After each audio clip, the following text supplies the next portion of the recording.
sessions, including concept reviews, can be found by visiting Broomfield's website at broomfield.org. The public can attend tonight's meeting in person at the George DeSiero City and County Buildings Council Chambers located at 1 Tacombe Drive, or watch live on Channel 8 and through live streaming on Broomfield's website, which is broomfield.org/live. Study sessions are work and information sessions for the council members. Therefore, we typically do not have public comment during a study session. However, tonight's council, we're discussing the water and reuse tank project as our first item on the agenda. We are not voting tonight. There has been no formal application submitted by staff on this land use. We are discussing the item in concept and providing direction to staff. We have determined for this item only, we are going to allow public comment during the study session. The public may participate either in person or by calling 855-695-3744 and pressing *3 to be placed in the queue for comment. Screeners will ask callers for their first and last name, neighborhood, and the agenda item the caller would like to comment on. Public comment will be limited to 65 minutes total for the water and reuse tanks project. The first 1 through 15 participants have 3 minutes to speak. The next 16 through 25 participants have 2 minutes to speak. We'll hear from 6 people in person first, then 1 phone caller until we hit these limits. Public comment will take place after the staff presentation on the water and reuse tanks project. For our hearing impaired residents, we have wireless headsets available through our AV team in the back of the council chambers. We'll now continue with this evening's agenda, starting with a request for direction regarding the water and reuse tanks project. And I'll ask our staff to begin the discussion. Thank you, Mayor, and good evening. I think we're all grateful that the snow has not started yet. Yeah. And for those that are in the audience, it won't, we don't anticipate it to start until 10 p.m. this evening. Anna, no. Katie. I was just going to introduce everybody as wait. So Katie Allen, our city engineer, Rhonda Jo Alford is also here. She is lead on the project. We have Ken Rutt and Jeff Ruger, both from Public Works. We have Anna Burton-Zetti, Katie's co-director for community development. Miss Allen, we're going to turn it over to you. Mayor, and for council's information, we also have North Metro Fire here this evening to address any questions that council may have subsequent to the conversation and the presentation. Miss Allen. Yes, thank you. Manager Hoffman for that introduction. Again, my name is Katie Allen, City and County Engineer and Co-Director of Community Development. One other person we have with us tonight is Nicole Rachelson. She's with Burns and McDonnell, our design engineer, and she's going to be helping me with this presentation along with Rhonda Jo, our project manager. Next slide, please. All right, just a little bit of background. So Broomfield needs additional water storage to support growth in Northeast Broomfield. A tank site has been planned for what is now Anthem 24 area for many years due to the site's elevation. Property for future water storage was set aside with the Anthem 24 plat in 2016. At that time, we assumed we needed about 6 million gallons of storage, and we set aside a 400 by 400 square parcel. That comes out to 3 2/3 of an acre. And we came up with that number because that's approximately the land area set aside for the 6 million gallon interlocking tank. Then a few years later, our Public Works Department did a reuse water master plan and a reuse water model. And that model also called for a tank for the reuse system also in this general area. Next slide, please. So this project will require an amendment to the approved site development plan for Anthem filing 24 because the parcel that we had set aside in 2016 isn't sufficient also for our pump station. So an amendment will be required. We've been working with our engineer, Burns and McDonnell, on the required design documents for that site development plan amendment. And as part of the SDP amendment process, we held a neighborhood meeting that was back in June, and we also created a Broomfield voice page for the project. In response to public feedback, which there was quite a bit, both on Broomfield Voice and following that meeting, as well as from emails, City Manager's Office directed us to look at potential alternative locations that could be looked at for the tanks. So this evening, we're going to review generally the water storage needs and how we came up with them. We're going to review the alternative sites we looked at and the pros and cons of those. And also, we're going to look at pros and cons of different burial options. So above ground tanks, partially buried, which is our reference project, fully buried tanks. We're not going to look at elevated tanks, which those are off the table. We had some graphics, really preliminary graphics of the reference project on Broomfield Voice. We have some updated graphics that are in the memo. We will show those in this presentation also. So with that, I would like to turn it over to Nicole with Burns and McDonnell to go over water storage and why we need it and how much. So next slide, please. All right. Hello, everyone. Again, my name is Nicole Rachelson. I'm the project manager for this project. So I will be taking you through kind of the history of this project and what we've been doing for the city and county over the last couple of years. To begin with, just to give you guys an idea of what we took into consideration when we were determining the amount of storage required at this site. Typically, water storage is required to augment flows during daily operation. So our storage volumes are comprised of three different components. The first is equalization storage. This is basically what is required to make up the difference between what the customer consumption is in actuality and the rate water is actually being supplied to the system. Now, we did do a considerable amount of analysis just with respect to the east pressure zone, which is where this storage will feed. And we calculated an equalization storage requirement of approximately 24% of max day demand based on a diurnal analysis of flows. So you'll see that number pop up again later in some tables. The next component is fire flow storage. Now, this is what's required to meet maximum fire flow demands if we assume that we're under conditions where no additional supply is available. And the third component is emergency storage, which is required to address a possible circumstances that one or more of the primary sources of water supply to a zone may be interrupted. Next slide, please. So looking specifically at the east pressure zone, the table below shows the existing storage requirements. So let me walk you through this. Our maximum day demand is currently 16.2 MGD. Our available storage, so we have storage located at Carbon Road. The portion allocated to the east pressure zone is 3.69 million gallons. So all of this is considered what is called effective storage, meaning we can utilize the entire portion of this amount to feed the system. The fire flow requirement is approximately 0.63 million gallons, which equates to 3,500 GPM for 3-hour duration. And the equalization storage requirement at 24% of max day demand is 3.89 million gallons. So considering these factors, our minimum storage requirement, so not taking into consideration yet that emergency factor that I spoke about earlier, is 4.52 million gallons. Currently, that leaves us in about a 0.83 million gallon deficit. Next slide.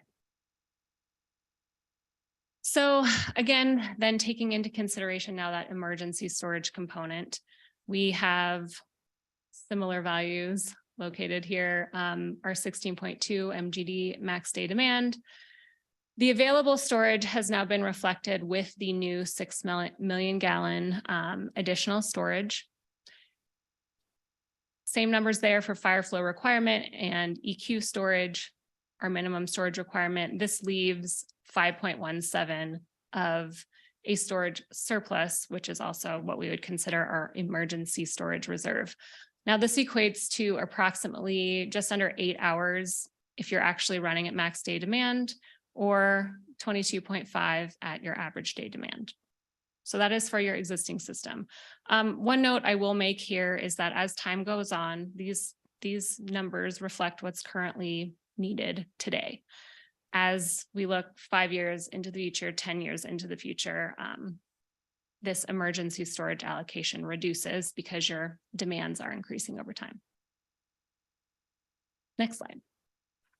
Okay, so following our initial analysis, we did concur with city and county that approximately 6 million gallons was the right number to land on in terms of required storage for this site. However, we did take that one step further and recommend that instead of a single 6 million gallon tank, we approach this with 2 3 million gallon tanks. The reasoning behind this takes a couple of things into consideration. The first aspect is that when tanks need to be maintained, they do have to be taken offline. So having 2 gives us some redundancy in the system to maintain fire flow during emergency situations as the other is maintained.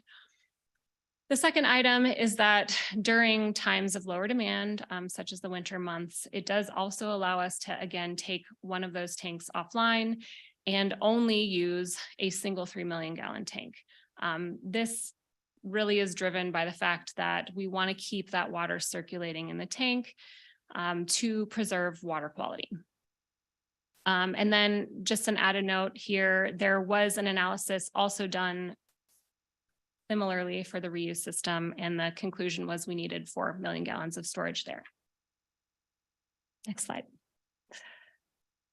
So, as Katie mentioned, we have received a considerable amount of public feedback. In response to that, we did assist the city and county with reviewing additional locations for this project. Initially, there were many sites considered, but they were narrowed down based on the criteria listed here, which is a ground elevation at or above 5,350, which, just as a side note, this is 100 feet lower than the existing platted tank site. And the reason this is important is because of operational considerations with pressure requirements going into the system. We'll talk about that in a couple slides here. We wanted 5 acres or larger to accommodate the infrastructure size requirements. North of West 144th Avenue, so within the required pressure zone. We looked at, hopefully limited conflicts with existing utilities just to take constructability into consideration, and that the land is possible to acquire or is owned by City and County of Broomfield. Next slide. So after all of these criteria were considered, the pool of additional sites were narrowed down to 4 additional sites, which are shown on this figure here. As you can see, they're all relatively close to our original site, and big picture, the reason for that is we have similar site elevations. Next slide.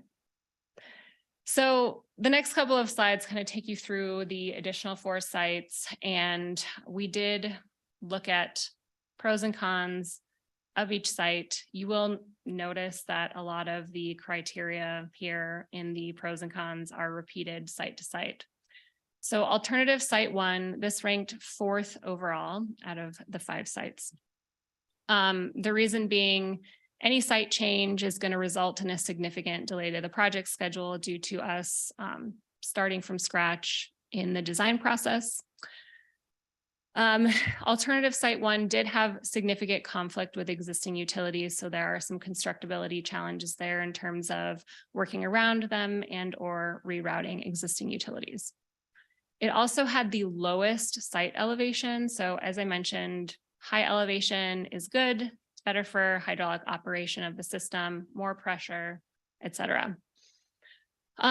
More difficult and more expensive to construct. So that ties into both the existing site elevation, but also the existing site contours. So just to give you some context here, the existing site does have a hill that we are currently utilizing to assist in cover for both the tanks and the pump station. So the existing hill allows us to use the topography, the natural topography, to work with us to hide or conceal as much as we can of the infrastructure. So less than optimal system hydraulics, again, that's tied to site elevation being lower, higher capital and operating costs due to the additional excavation and the lower elevation requiring more pumping. And lastly, close proximity to existing neighborhoods. Alternative site 2 ranked 3rd overall out of the 5. You will notice we have very similar criteria here, so I'm not going to list them all. The differences are that our site 2 has a slightly higher elevation. So instead of being the lowest site elevation, it is a low site elevation. The other difference here is there is a requirement for an open space change in use process per the Broomfield Charter. Next slide. Alternative site 3 ranked 2nd overall. There were a couple advantages here. It does have limited conflicts with utilities, so more similar to the original site. And of the alternative sites that we considered, it has the highest elevation, but it is still lower than the original site. So challenges, again, these are the same criteria as the previous, and it does also require that open space change in use process. Alternative site 4 ranked 5th overall. Project schedule. The one difference you will note here is that there is a risk to overall system resilience and flexibility due to the requirement to connect directly to the water treatment plant primary discharge water line. There's some risk involved there, both during construction with issues delivering water from the water treatment plant if anything were to happen to that main water line. And additionally, just during future operations, if anything happens to that connection, again, your ability to deliver water to your customers could be compromised. Next slide. So, in summary, the original site is still the preferred option. It did rank highest in our analysis in every category except proximity to existing neighbors. There was the one alternative site that was a little bit farther away from neighborhoods. But looking at all the other criteria, it's the easiest to construct with limited utility conflicts. It has the site grading that I spoke about earlier with the hill that helps us work with the existing topography to obstruct or hide as much as we can of the infrastructure. It's also the preferred option with respect to site elevation, system hydraulics and operation, et cetera. And capital and operational costs are the lowest at this site, again, due to the elevation, topography, and hydraulics. Finally, since the design for the infrastructure at this site has already begun, we're approximately 60% design at this point. It's the only option that would not require an extension to the project schedule. Next slide. Okay, so that concludes our site analysis. Moving on, we did look at some tank costs. So it has been brought up and considered over the last couple of years. You know, we have options, obviously, of where we can locate the tanks with respect to finish grade. So our reference option here is what we're taking currently through design, which is a partially buried tank with a domed roof. We did also consider fully buried tanks, partially buried tanks with a flat roof, and fully above grade tanks with a domed roof, which would obviously be our worst case scenario with our neighborhood residents in mind. So we took these options through a cost and constructability analysis. The fully buried tanks are approximately a $7 million increase in cost, total project cost. Some notes here. We require about 5 feet of additional excavation for construction. There would be some slight hydraulic design considerations in terms of pump station design. And something to note, we do still recommend fencing and lighting around the property for security purposes. So although the infrastructure would be buried, we would still recommend fencing. Option 2, the partially buried with a flat roof, also an approximate $7 million adder. The major cost of this is the change from the domed roof to the flat roof, which is why the costs are similar, going from fully buried to partially buried with flat roof. There is no impact to hydraulics. It's at the current elevation that we're designing, and again, fencing and lighting still required. The last option, obviously the least preferred in terms of community impact, is that fully above grade tank, which is a $2 million cost savings. Less excavation required. There are some minor hydraulic changes required, but looking big picture, higher elevation is always better for serving the system. And again, fencing and lighting required here. Next slide. Right, so I am going to hand it off to Rhonda Joe, Ms. Ackerman, to take you through some of our site configuration and renderings.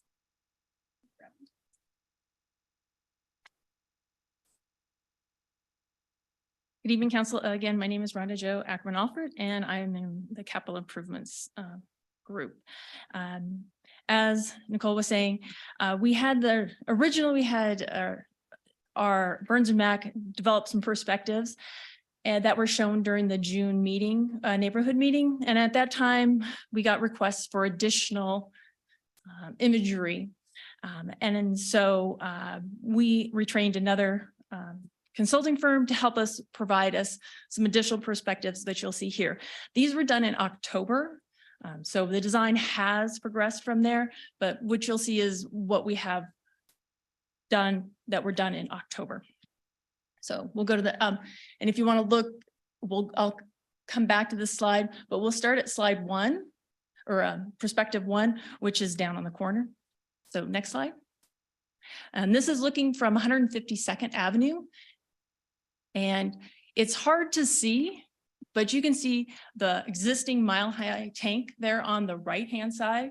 And if you look just to the left of that, or just to the right of that, you can see the tank in there. So what we also done is originally, if you saw the original perspectives we did in June, they were silver, and that's just the color they showed up with from the engineering firm, because we're engineers and we like to do things that way. And we retained a consulting firm who did more imagery, and so they made it look more like it would be in real life. We always had the intention of actually having the tank coated. And so now you can see we've coated it in a color that is a light tan or wheat color. So it is a little bit harder to see now. So next slide. This is from slide 1, just to the north. We're looking almost directly west at the tanks. Again, you can see the mile-high tank. If you look just to the right of that, you can see that tank. Next slide. That's a zoomed in version of it.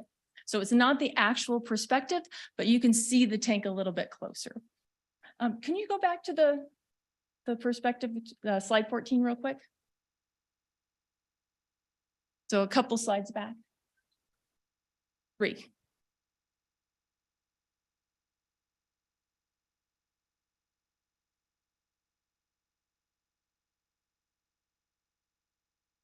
One more. Okay, so we've seen 1, we've seen 2. Now we're going to go down to King Court and 152nd. So you'll see where 3 and 4 are. So we'll jump back. Okay, so here we are at King Court and 152nd, looking kind of to the north and a little bit to the east. You can see the pump station there and kind of directly behind it. Again, it's a little hard to see because in October, the days are cloudy. And so it kind of clouds the sky as opposed to having a bright blue sky. It's a little bit harder to see, but the tank is right behind the pump station. So again, at that time, we hadn't started showing the fencing, but there will be a fence around the pump station. And next slide. And then here we are at the corner of Lowell and 152nd. You can see the pump station, and then behind it and a little bit on the left-hand side, you can see the tank, and on the right, you can see the Mile High tank. Next slide. Now here we are at Lowell Boulevard and King Court, and this is right at the entrance on off of Lowell into Anthem 24. You can see the tank in the upper left-hand one, shows you can see the tank, and on the lower right-hand side was kind of what we're proposing with mature landscaping. So not landscaping when we're done, but in a few years as the trees grow up, we're hoping that it fills out, and you can see that in the lower right-hand side. Next slide. And then here we are at our Irving Court. That's the cul-de-sac up in Anthem 24. And we can jump back to where that is. Again, the one in the upper left, you can see the tank with not as mature, like day one landscaping. And then the lower right with mature landscaping.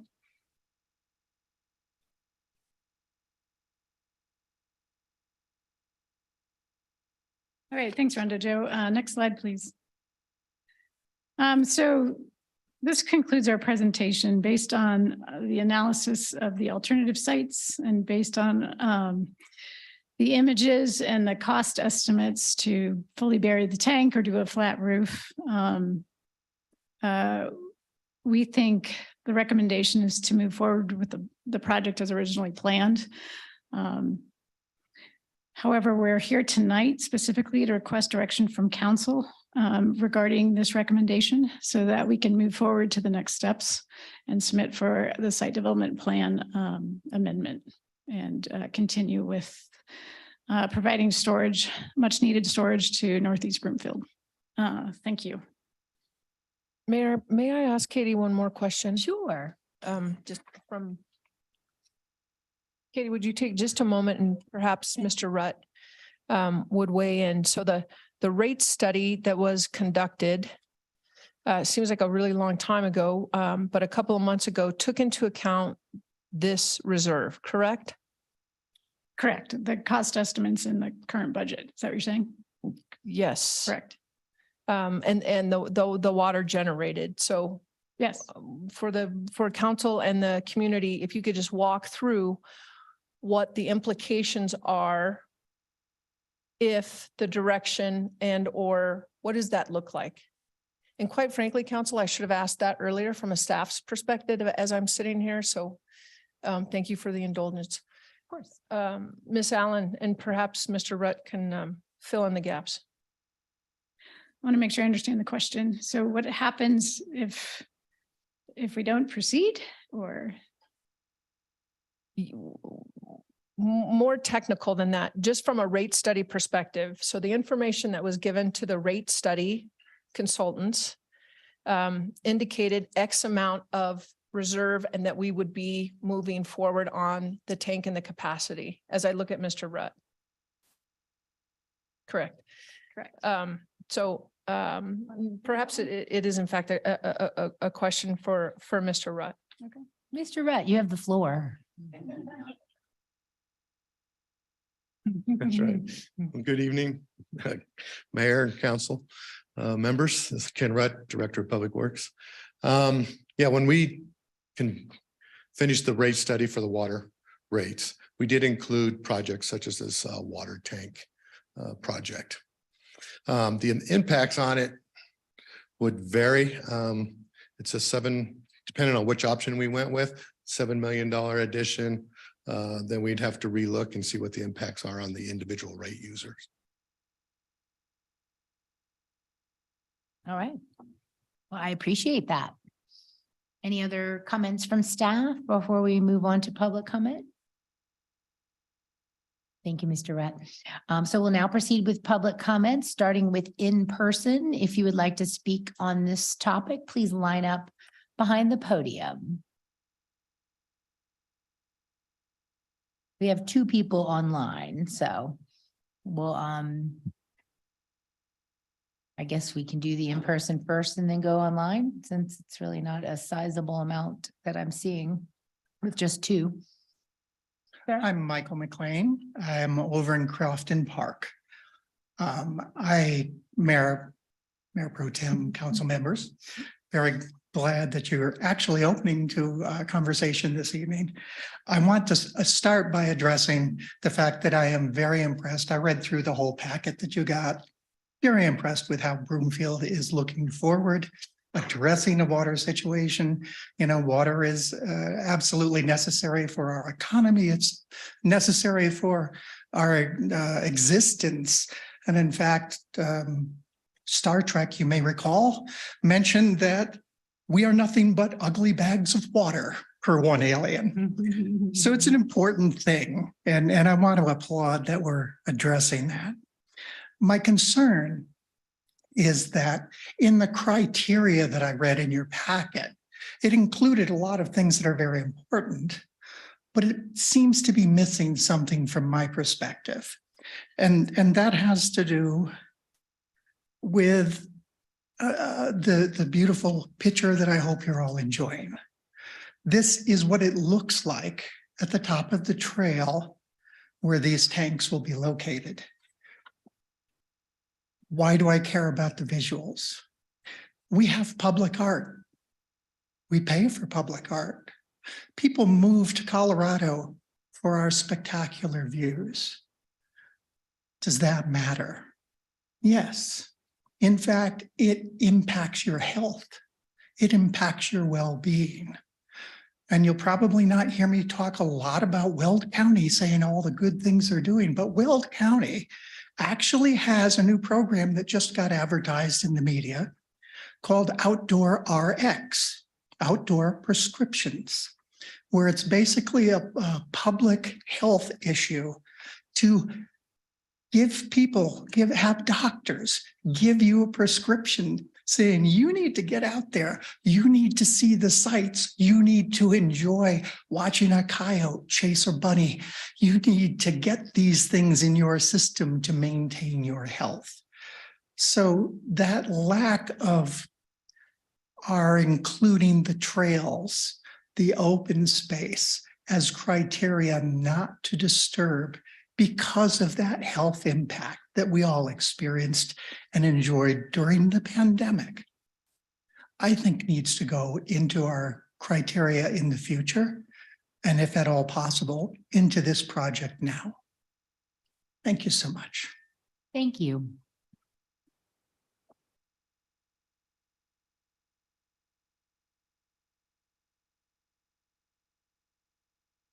Good evening, Honorable Mayor and councilors.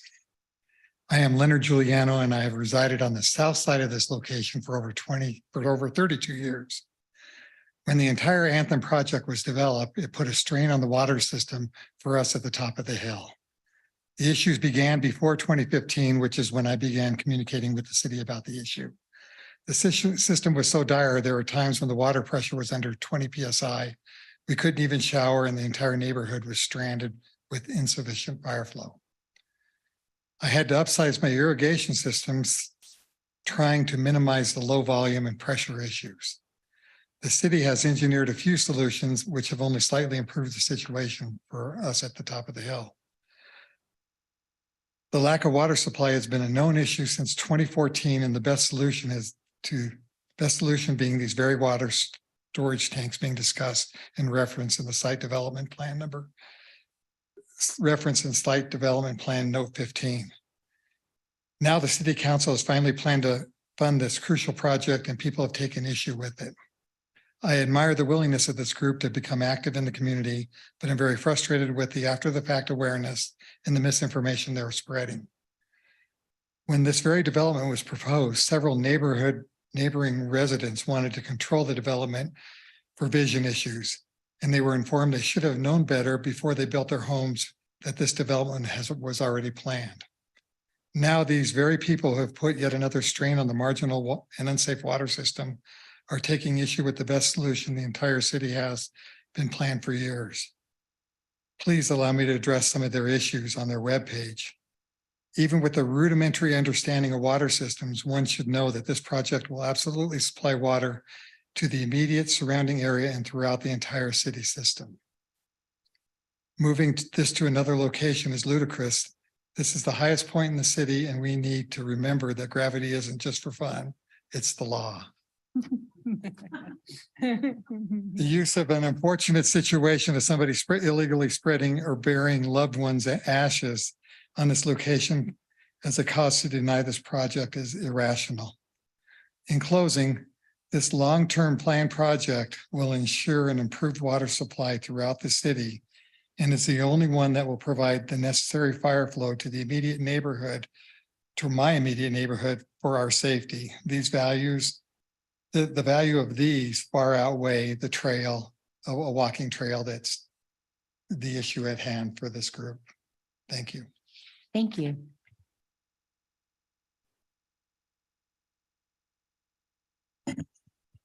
Hi, Roxy Julia Lockmore. He said everything really, really well and really elegantly, and I'm not going to be that way. I grew up on the plains. Our water tanks are really high in the sky and they're up on stilts for gravity. You don't always have power. Luckily, we have power enough usually, or generators, that we can go ahead and get those tanks filled. But when the power goes out or something else goes wrong, those tanks still give water from the gravity. Broomfield doesn't have any place else to go to have a high spot.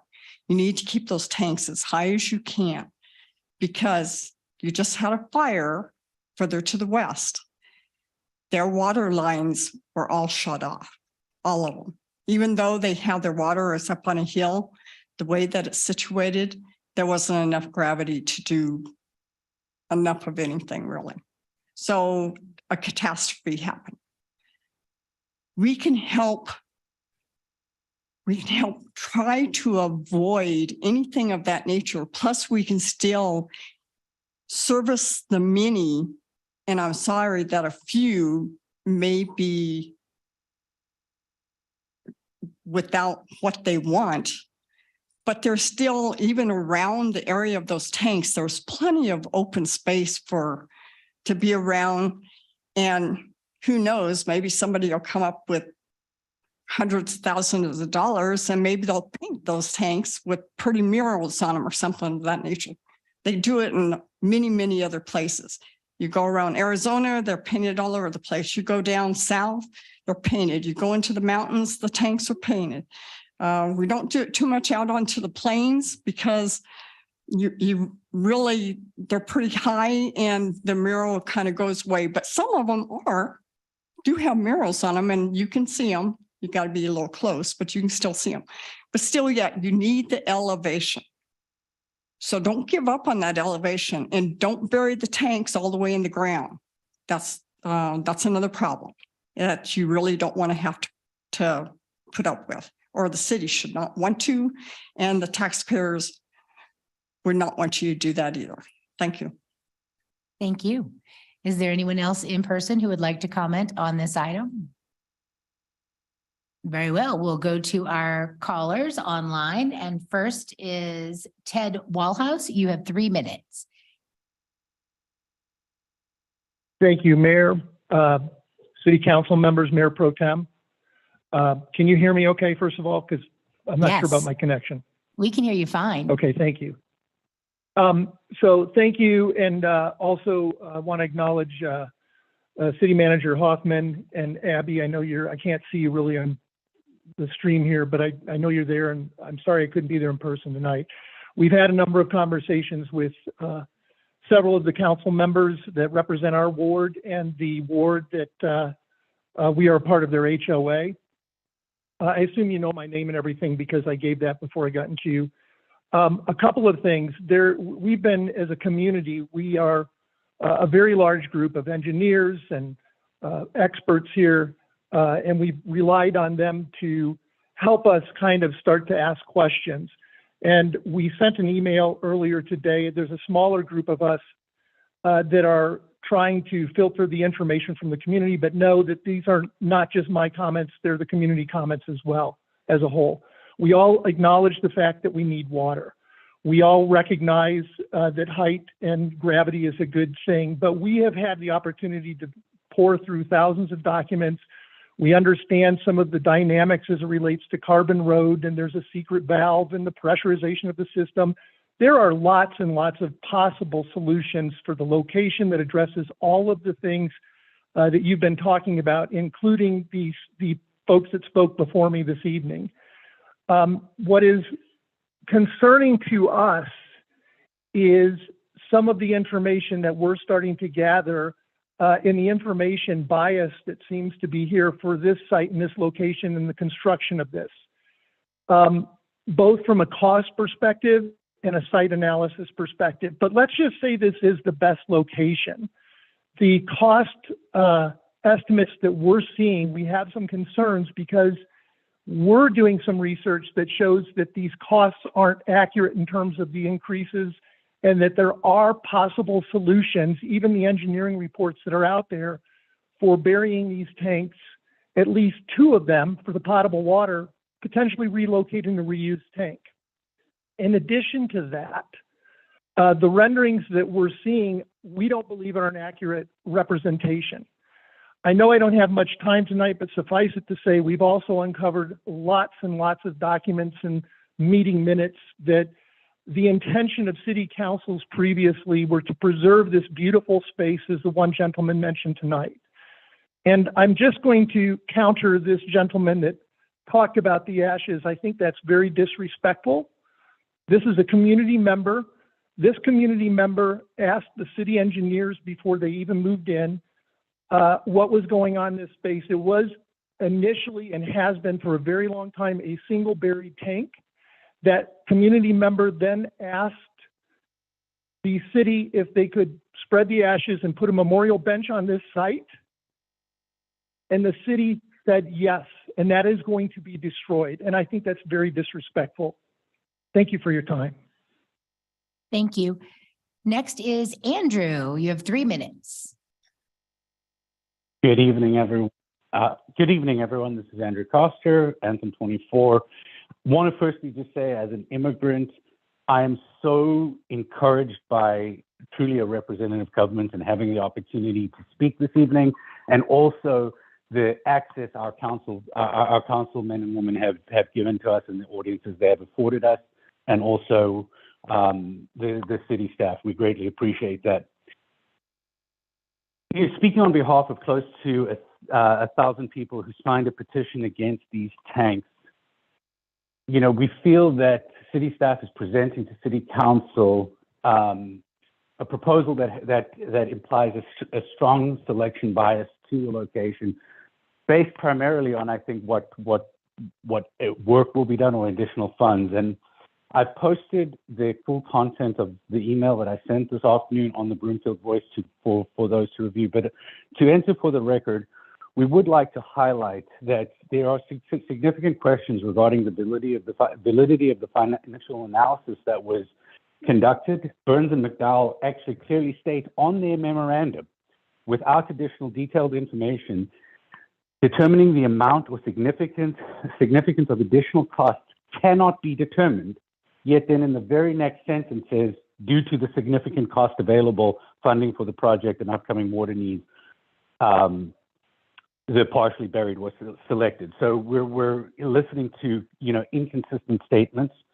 We were also told initially that fully buried was not an option because incremental cost to burying was close to $6 million. The new report shows that this amount is roughly $900,000.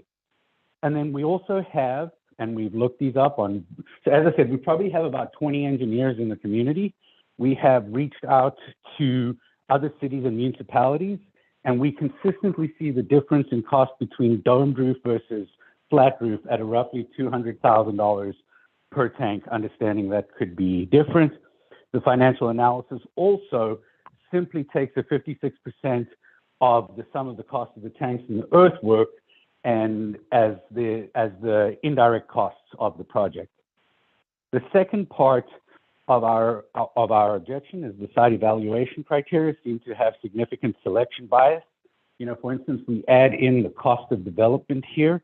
Had the city followed the agreed upon Anthem 24 review and not done any of the design work prior to a meeting with the community, that information or those funds then should not be considered. Furthermore, the document also suggests that the pricing and the cost analysis has a variance of plus or minus 30%, meaning that prices could vary as much as 60%. Now, I don't know about you, but I would never get any budget approved or any project approved if I dictate that there could be that much Andrew, your variance time has in the- expired. Can you please wrap up? Sure. Okay. And then I will just say, we know we need the water. We know elevation's good. We would really like to ask that we pause and try to find a win-win solution, like moving maybe the reuse tank, really looking at the flat versus domed roof and fully buried tanks. Once again, council, thank you for being so open and willing to hear us. We appreciate the audience and thank you so much for your leadership. Thank you very much. Well, that is all we have for public comments online. So we will now proceed with council comments or questions. So Councilmember Marshallson. Thank you, Mayor. We're just doing questions right now? It's a study session. You can do whatever. Okay. You can do a dance. Yeah. Okay, Within your 5-minute time limit, you can do whatever. fair enough. So I have a couple questions. So what I heard you saying, City Manager, was that if we change these things, if we move them or do whatever, that's going to affect the analysis that the water rate study was done based on, correct? Correct. So are the current water rate, we've set water rates based upon the project as is currently constituted, correct? Correct. So if we have to pay an extra $7 million, that means we're likely going to have to go back and raise water rates? Correct. Okay. And then, so the picture of the trail and the bench, where is that on the map? Do we know where that is relative to the tanks?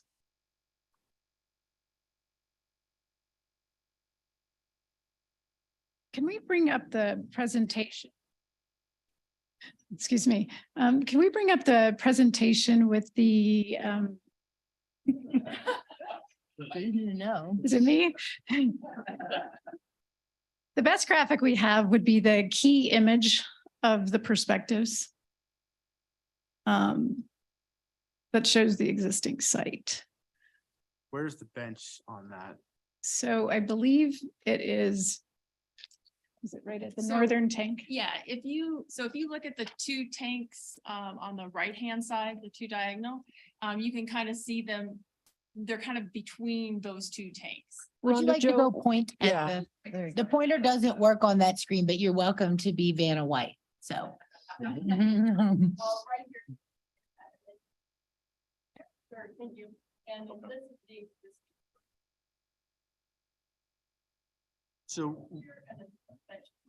So what's the plan with this project to relocate the bench and? Basically,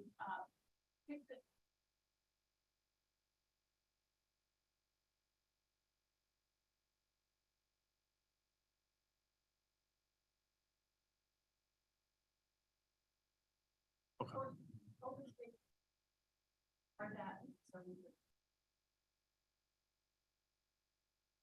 So they would be preserved, it'd just be moved? Okay.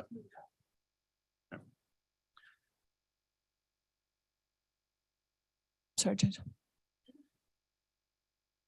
Did We have two conversations going on over here. I apologize. Did that answer your question? Yes. And then there's additional, Mayor, I believe that you had a question. But I was gonna wait till after Oh, and okay. speak last. Oh, okay. Just to provide, Well, I did have a question. Some Did we really clarity. grant permission to scatter human remains on our public open space? we did not, we did not know that occurred until actually, Ms. Yeoman began conversations with the family member about the bench and what would happen with the bench, how willing we were to move the bench, relocate the bench, have a choice of where the bench would be moving forward. And it wasn't until those conversations that we were made aware that there were ashes that had been scattered. Thank you for that clarification. And then I only have one other question is, the two of the four alternative sites, those would require us to, they're currently open space. That's correct. They're dedicated open space. We'd have to change the dedication to the city for. We're going to ask Nancy, can you do a little bit more? It's a little bit more complicated than that. The ones that actually meet the definition of a changing use, so they're more than an acre. As soon as it's proposed, there's a 60-day clock to get it to OSTAC. OSTAC holds a public hearing providing notice to everybody who lives within 500 feet. They post it also on the property. They publish it in the newspaper and they hold their hearing. They make the recommendation to council. Council takes it under consideration and decides whatever council will. And then it won't go into effect for 90 days. And then in that 90 days, the residents have a chance to file a petition that would send the question to the ballot. Once that petition is filed, it returns to council for reconsideration. If council affirms the original decision, it goes to a vote. If council reverses that original decision and declines to do the changing use, it's done and the change of use doesn't happen. So that process would, I know that's a lot. That process would only apply to those two specific areas that didn't fall under the exemption. And so the reason that the preferred location or the recommended site falls into that exemption is because it's less than an acre. So anything more than an acre requires a subsequent process, because we all know you don't mess with open space here in Broomfield. Thus falling under that acreage is kind of the litmus test. Councilman Marshosen. Thank you. So you're looking for our direction on what we want to do, what of the options, or? Essentially on the given that it's, kind of the concept review phase, if you will, from a council thumbs up or thumbs down that we're headed in the right direction with regards to this staff recommendation. Okay, so I've been looking at this and I've been thinking about it. This isn't my ward, so I do want to be respectful of the residents who this does impact, but this does impact my residents too. We're talking about raising water rates likely. We're talking about increased taxes because we're talking about more costs for the projects, and so that doesn't impact residents of Ward 1. I fully respect the need for views and the open space, and that's very important in Broomfield, very important to all the community. But to be honest, a view being ruined is in the eye of the beholder. And so to me, there's residents in Willow Run in my ward that live right across the street from the wastewater treatment facility. They look out their doors and they literally see it right in front of them every day. There's water tanks on Cole by Councilmember Schaaf's house. These are things that are already existing in there. And, it's what it is. It's what we have to do. As the resident mentioned, there are other parts of the country where they're on tall stilts. To me, it doesn't make sense to spend $7 million more to move these tanks to a different location to impact the views of, frankly, a few residents. I fully sympathize with the Anthem Reserve residents who weren't notified, and I think that's bad. I mean, to put it a better way. I believe in full disclosure, and I think that's paramount, but that's between them and the developer who didn't notify them.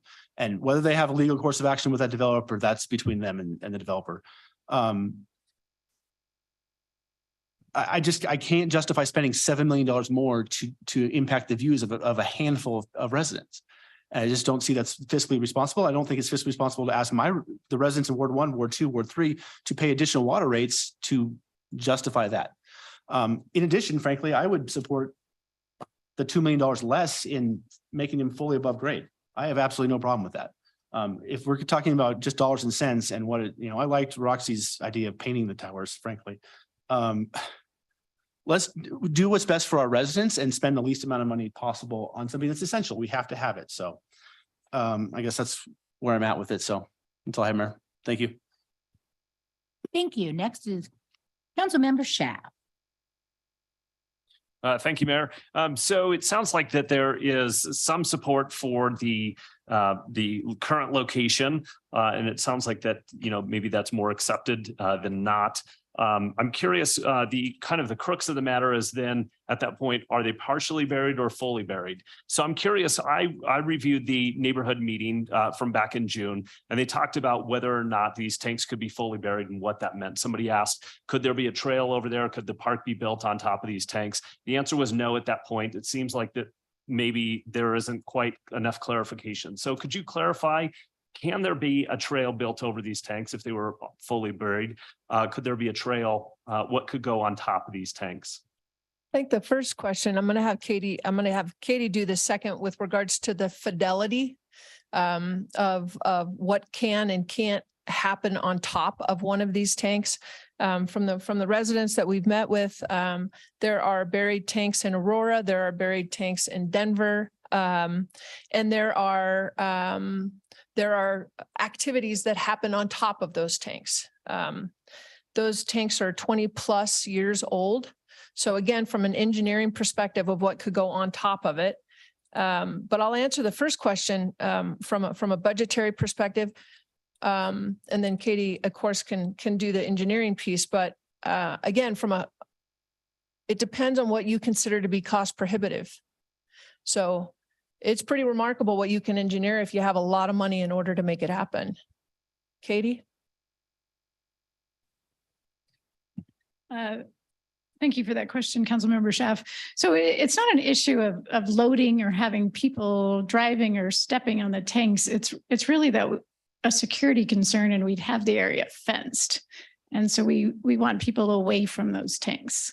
And so that's why we're not proposing putting the trail system back over the top of them. Okay.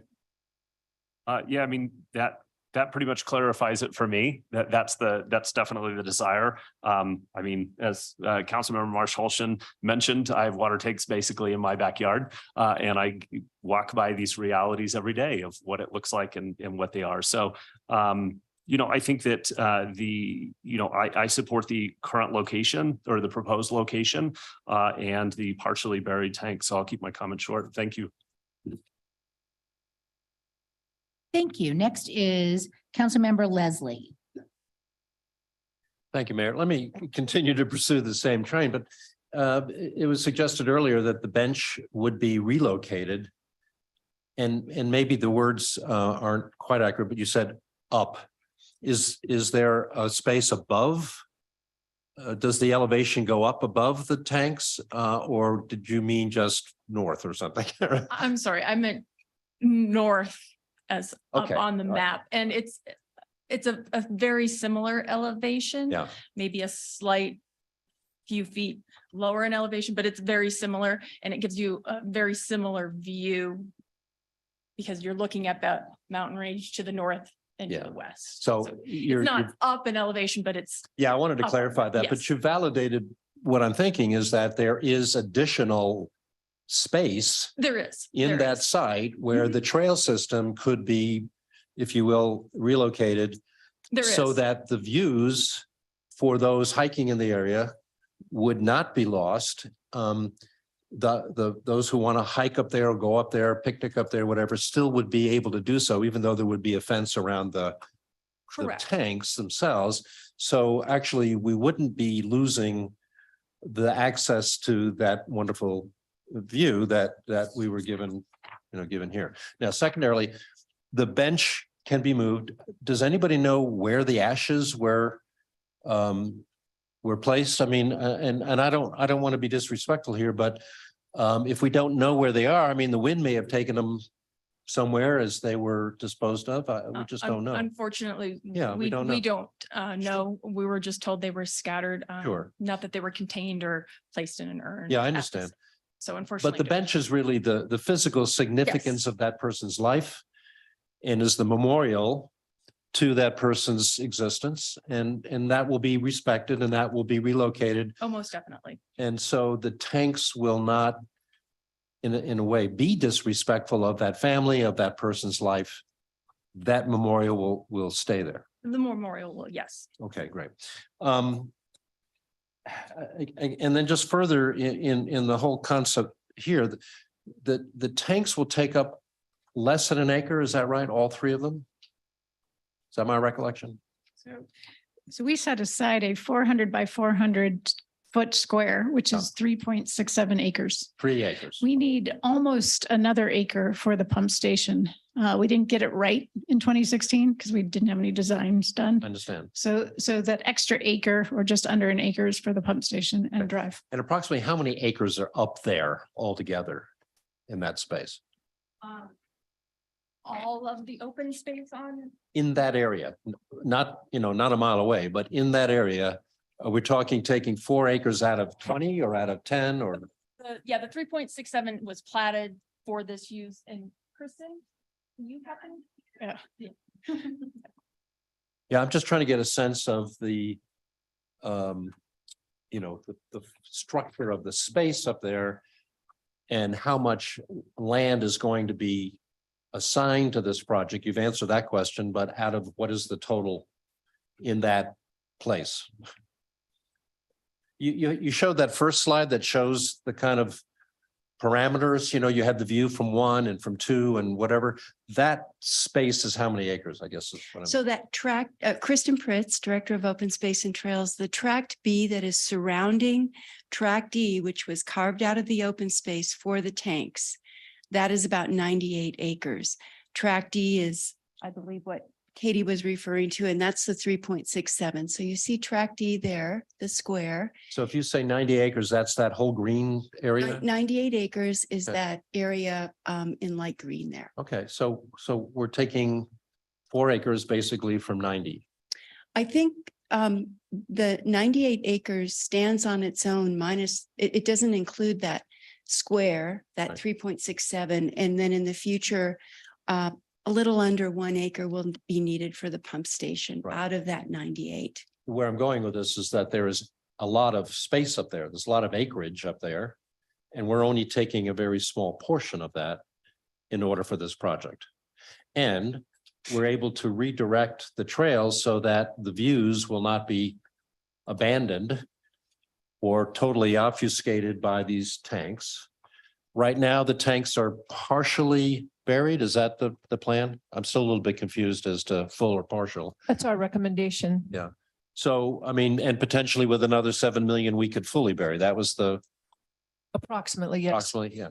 So, but even if they're not fully buried, the view for the public using that open space will not be lost. It will be shifted a bit, but it will not be lost. That's what I'm hearing. Council, that is correct. And that's what it looks like up Could there. we, to your point, Councilmember Leslie, the water tank that is there now, if we could have, Katie, what slide is that? Just so we maximize everybody's time when. The Is it- site is- plan with the different perspectives, I think is slide 14. Could we go to slide 14 and then zero in on the photo that captures the existing tower? So the existing tower is shown kind of in the center, the south end of the parcel. That white Um, spot, right? Yeah, I'll just show you. this panel. Yeah. We need some scientists to give us a clicker that'll work here, you know. So- If you go to slides later, point number 2. Slides later. So 16, Yeah, there you go. Thanks, one more. Over one. it's really hard for me to see anything. I mean, it looks, there's a cloud there, but is that the tank, the cloud? Is it in the cloud? It's to the left of that. Yeah, there All we right. go. So the tank is almost invisible, even if it's partially above ground, right? Is that fully underground? Yeah, I can't. It's hard to see, right? Okay, all right. Okay, so just to summarize, so the tanks will not totally obfuscate the view for the public who wants to go up and camp and hike and whatever up there they're allowed to do. It will respect the memorial bench that will be relocated, but stay up there to represent the family and the individual who passed. We didn't know about the ashes, so we really aren't responsible. Although my initial thinking was, gee, the city's done a great thing by allowing this family to do this. And now we're being kind of punished for it, you know. You can't win for trying sometimes. The impact on the neighborhood itself will be diminished because the tanks will be partially buried. So it's not like they're going to have a big tower in their backyard. I've driven through that neighborhood and it's kind of back actually above. So it's not ruining any of their views. It's behind them. So I tend to agree with my colleagues here. I don't think this is the worst thing. I think the developer has more responsibility than the city does for not telling the people that were building their homes what was going to happen. But I don't think the rest of the taxpayers should have to suffer for that. And we need the water. And I'm north of that, so I need it just as much as the rest of the folks up there do. But I agree, I think, my colleague who talked about Ward 1 residents, why should they have to pay more for water when they're not being directly affected by the views? Unless they want to hike up there, but they're going to have those views. So I'm kind of in favor of the proposal. Thank you. Thank you. Next is Councilmember Henkel.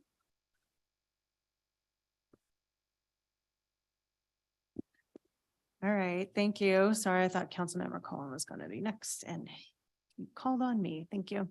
Thank you everyone for participating. I know that Councilmember Cohen and I have met extensively with the neighbors in that area. They've offered up some great, opportunities to kind of think outside of the box. And also met with our staff, and our staff has been really wonderful and bending over to really, understand the residents, concerns. We'll just put it that way. And I've been just thinking about the work that's gone into this and the written dedication to public input that has been in the past. And so I can understand how the residents feel, but the residents do understand what constraints we're under as well.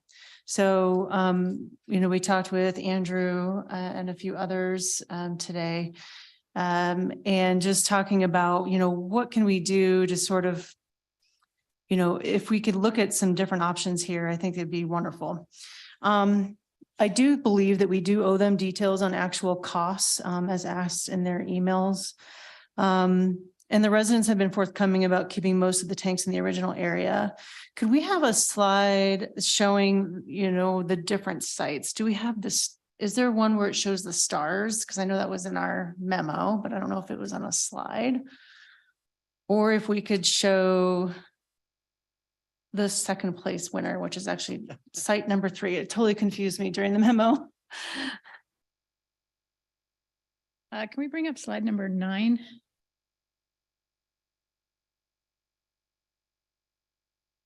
That one? I think is when you actually were, that's part of it too.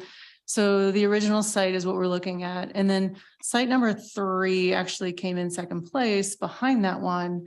I think one of the main reasons why it didn't, and if you could go to the other slide that kind of listed out the constraints on that site, that'd be helpful. There we go. So there you go. So it ranked second overall. Advantages is that it had limited conflicts with utilities. It still had some high elevation. I think the significant delay to the project schedule, though, might be on the city and county. The reason why is because we couldn't do a lot of the background in that area because we just didn't do it. So there seems to be a tank already there. So I'm curious if we could, instead of putting all 3 tanks in that one area, if we could even just do soil testing in that 3rd site. I know that we're concerned about expansive soils and things like that. And I'm wondering if we could have, instead of an in-ground, everything in-ground or partially in the ground in that one site, if we could have the reuse tank in that other site right there, because it doesn't need the pump station. It could offer a cost savings, so we wouldn't have to use concrete, and then we wouldn't, I'm not sure if we have the geotech, but I assume that we do. If a tank is already there, we already have the geotech and also the building permits. Can we pull those to understand the soil in that area and then not have it below ground? We could have it above ground and save money there in order to bury the other 2 tanks up north. A couple of things. So it's not a geotech consideration or a concern in site 3. The reuse tank is pumped, and those pumps are combined in that one pump station. So if we were to move the reuse tank, it would need a separate pump station. You would need an additional pump station? Yes. Okay. And then, So the flow doesn't come from the wastewater facility? No? No. Okay. And I assume it would still trigger the change in use if we moved that tank, because that would take more than an acre. Okay. The change in use from it being Open open space. space, you mean? Yeah, okay. I have a question too about what is the law requiring, even if we do something in the ground, what's the law requiring us having to have lights and fence around it? I'm just really concerned because I haven't seen that everywhere, because there are some in-ground tanks that don't have that. Ken Rutt, Director of Public Works. Councilmember Hinkle, there's 2 different federal regulations or standards that are applied here. Back in 2002 was the Bioterrorism Act that required water facilities to look at securing water structure, water supply, those forth. And then that was followed up in October 23 of 2018 with the American Water Infrastructure Act, which modified both the Bioterrorism Act and the Safe Drinking Water Act to conduct risk and resilient assessments as well as emergency response plans. And those recommendations includes obviously securing all your water storage tank access, fencing, lighting, sometimes cameras. All those are part of that evaluation when you do since that time. So if Highlands Ranch has their water tanks, like we've heard before with residents saying, you know, there are no lights and fence around it, are they just protecting the entrance to their covered tanks? Is that what's? Depends on where their protect access to the tank and what year they were built and whether or not they've been modified yet. Since this tank is built after these acts are in place, falls into where we have to meet the current standard. Okay. And the Okay, concerns what obviously else? with tanks is access points, vents, pump stations, those type of things, so that you don't have people having access and intentionally putting something in our water supply that could be considered terrorism. Okay, well, I would hope that they're up to speed on that. One would hope. Okay, so where I kind of land on this, and maybe I want to mention something later, but you know, I really would like to see if we could, I guess just knowing what we know about that 3rd spot and, you know, needing another pump station there, that kind of puts pause to that idea. I really kind of want to have a win-win situation. I'm just kind of stuck on this one. I will probably likely talk on a second round if I need to, but thank you. All right, thank you. Next is Councilmember Lim. Yes. First of all, the purpose of these, the water storage and the pump station, I thought at one point it was to accommodate the additional housing that's going in north of that area. Is that the case? So we talked about this a little bit earlier. Anna can give us the projections, and Katie can fill this in, but from the residents that had indicated that over the last decade, they have already seen a reduction in water pressure. So this is not for, this is for existing and for new.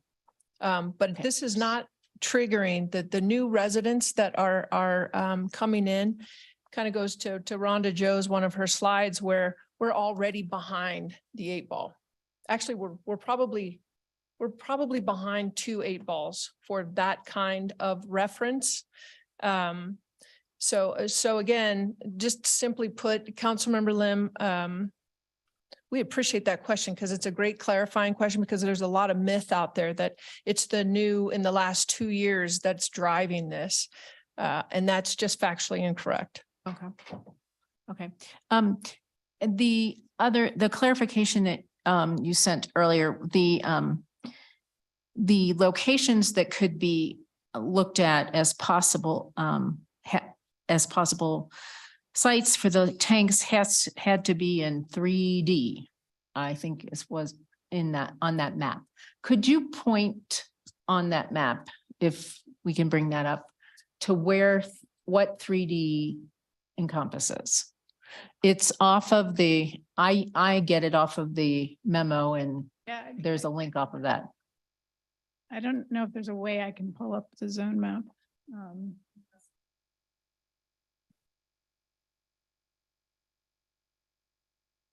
It's not in the presentation. Okay. How far It's north? generally north of 144th Avenue. I think that's fair. And does it go north of Yes. Sheridan? Does it go north of Sheridan? Does it go north of Northwest Parkway? Yes. Okay.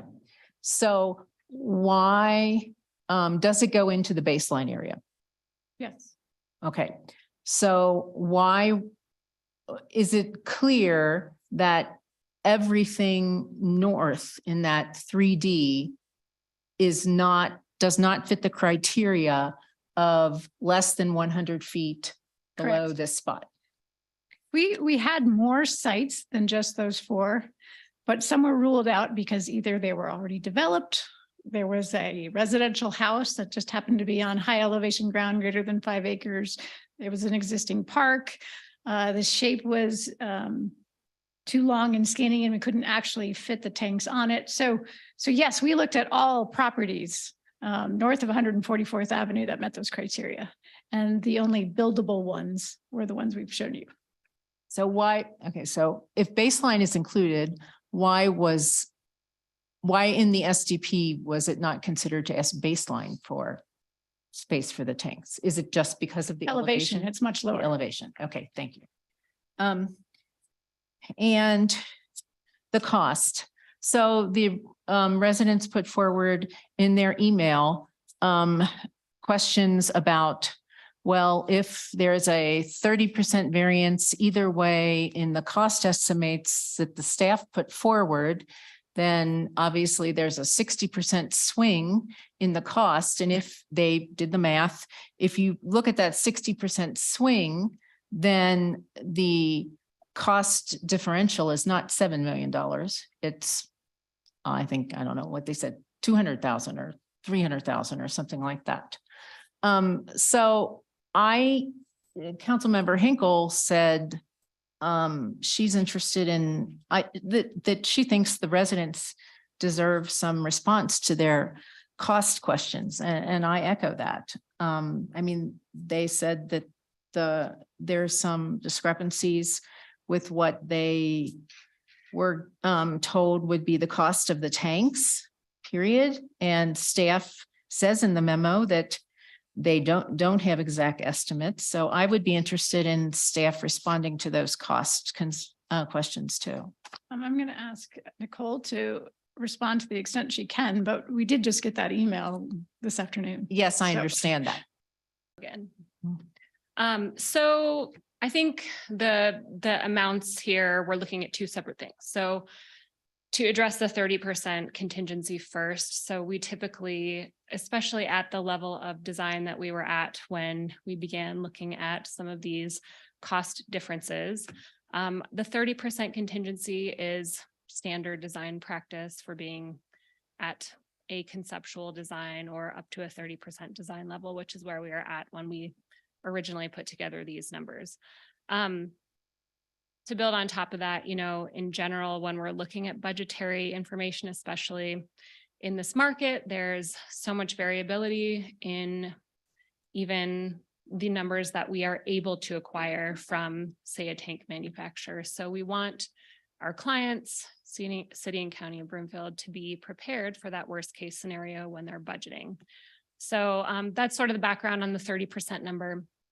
The $200,000 number, I believe, is separate from that and references solely the difference in the domed roof versus a flat roof. And frankly, this number is just inaccurate. I'm not sure where they got their information, but we have, over the course of the last year, been corresponding closely with multiple tank manufacturers that do this day in and day out, are in the market, and the approach to this number that we had in the memo was to include the lowest range of cost differential, and then look at the higher range, and the difference in that was the cost differential that we provided. Included in that $7 million was also a slew of indirect project costs in terms of, you know, if we are seeing a $4 million difference in the flat roof versus the dome roof. On top of that, we are also going to see additional percentages in terms of CMGC costs or contractor costs, inflation, et cetera. So that's where that additional indirect cost came from. Councilmember Lim, if I may, in addition to this project, we've seen anywhere between 17 and 65% increases just in the last year in our CIPs. So the hesitation is if we drill down on a snapshot of what, even if we took the top 10, I mean, the inventory list for a project like this to determine even within, we can't even within 25% would be so incredibly difficult. Not only because of the engineering, not only because of the inflation, not only because of the project cost, the labor costs, the engineering pieces, all of those components as well. So when we look at something that's in the initial design phase, it's not unlike the Mesa lift station. When we first come to council and then we do all of the work and we're originally budgeting X. By the time we bring it to council, we have to have 2 phases. Because now it's exponentially more expensive, not because of inflation or anything else, but just by the cost of goods that everything continues to increase. Is it foreign that we would see inflation at 8% right now? And some folks say, well, why don't you just do 8%? We're not seeing that on the materials and the goods and the weight lines. So again, it's like anything else. It will be wrong.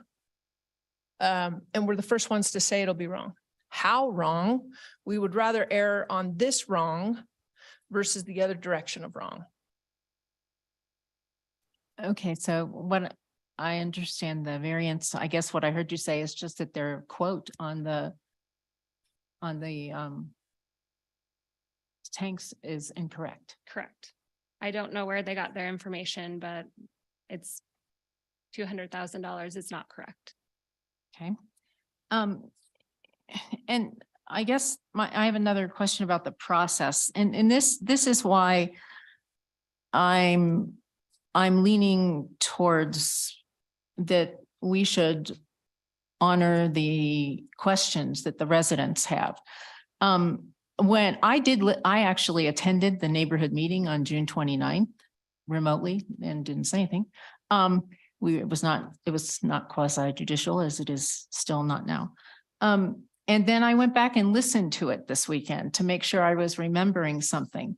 And the neighbors were very surprised what they were hearing in this meeting. And one of the neighbors asked, when is the drop dead ability to impact the project? It's paraphrasing, but that's what they said. And the staff member said, it's very, very early on in the development process. We're just in the early stages. So there's plenty of time for community input. And now looking back at the timetable, it seems like the project was 60% done. And that is largely what's factoring into a lot of not thinking about alternatives. I don't know if that's a question or a comment, or if staff wants to comment on that. From the consultant's point of view, when you held the community meeting, and I apologize, I was not able to take part in that. I was stuck on an airplane at the time, so my counterparts graciously attended for me. However, at that point, we had not completed 30% design yet. Since that time, I believe 30% design was submitted this fall and 60% post. So we were still at the time fairly early in design, but. Okay, thank you. And Councilmember Lim, and so we, as a staff, we talked about that today. From a general standard operating procedure, when we bring any type of concept with regards to any type of development, we have to have it baked enough to have a conversation, but we don't want it too baked that we can't modify the direction based on council's direction. This is an unusual one because it wasn't current supply and demand issues that made us in 2019 all of a sudden say, hey, you know what, we better start thinking about building this, right? This has been on the books since 2016. 2.5-year delay because of COVID. Prices increase exponentially. Turns out Broomfield's the fastest growing county in the state of Colorado. And then a bunch of additional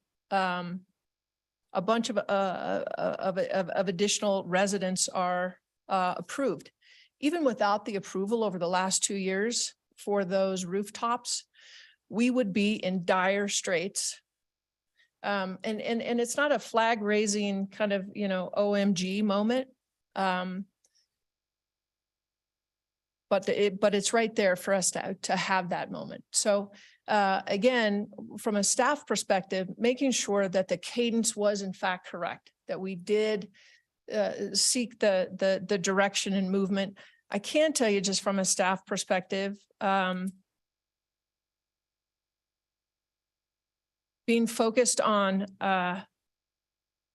shoring up the water did unequivocally take precedence over views. I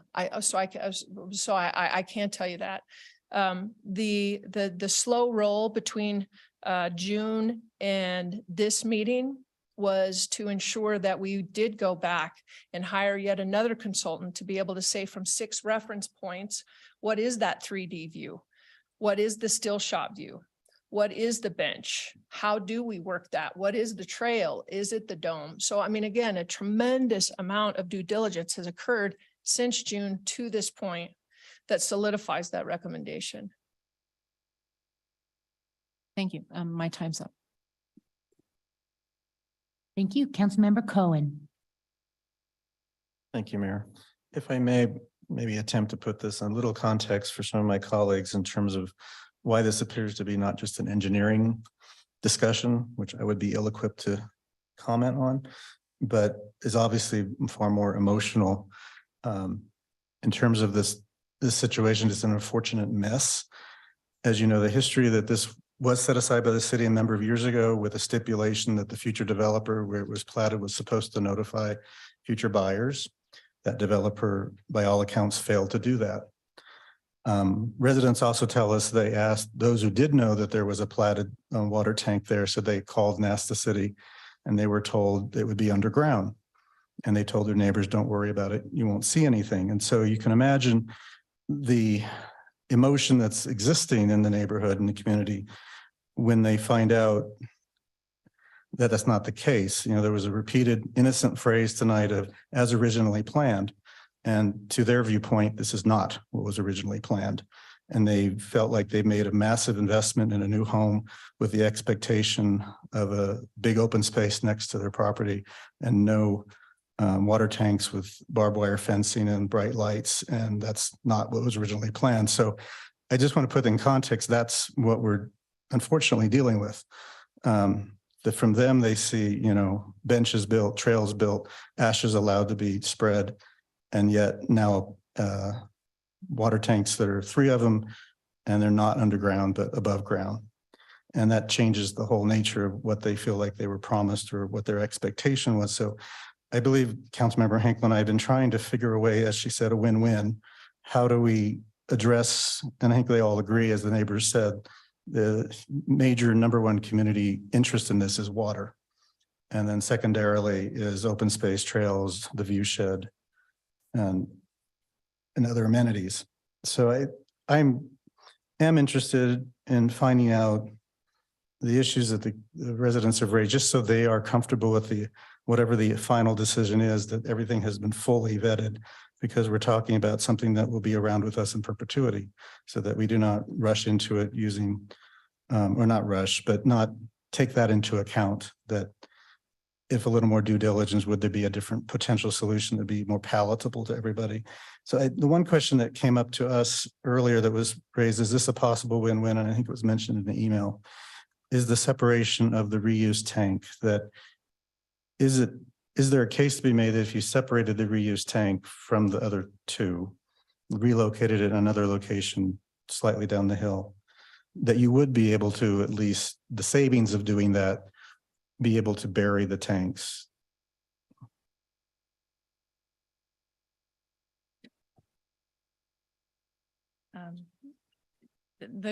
It's not really going to save any money to move it. It's going to cost what it's going to cost to build it.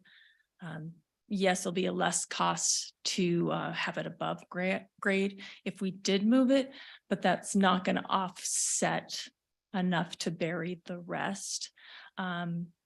The reuse tank is going to need a foundation, just like the potable tank. Sorry, but we live in Broomfield and all of our soil is crap. It's all expansive. Is that on the record? That's on record. It is. So it's not going to make a big difference moving it. Enough of a cost savings to fund. I mean, it wouldn't take up, it might reduce the cost, wouldn't totally eliminate the difference, Right. but it might make it less of an increase to go down to bury it as originally planned. Yeah, moving it might help, offset some costs. But then again, yes, we have that pump station cost that would increase. by moving. Pump stations would just be separated, right? Pump stations would be separated, but there would be, because we are putting them together, there's an efficiency cost. It's also an operational cost by putting them together, by separating them. Now they have to do 2 station checks. Now we have to have 2 generators. Now we have 2 access roads that we have to maintain. Now we have to get fiber to the other station. Now we need another fence, maybe some more cameras, communications, all of those costs by separating them as opposed to putting them together, because there is something about, putting things together that there is an efficiency, which is why they got put together. Can you also just, the basic question, when did it go from underground to above ground and why? Can you encapsulate what driving that? Dollars funding, starting to look at the numbers. So the original plans were over There optimistic. wasn't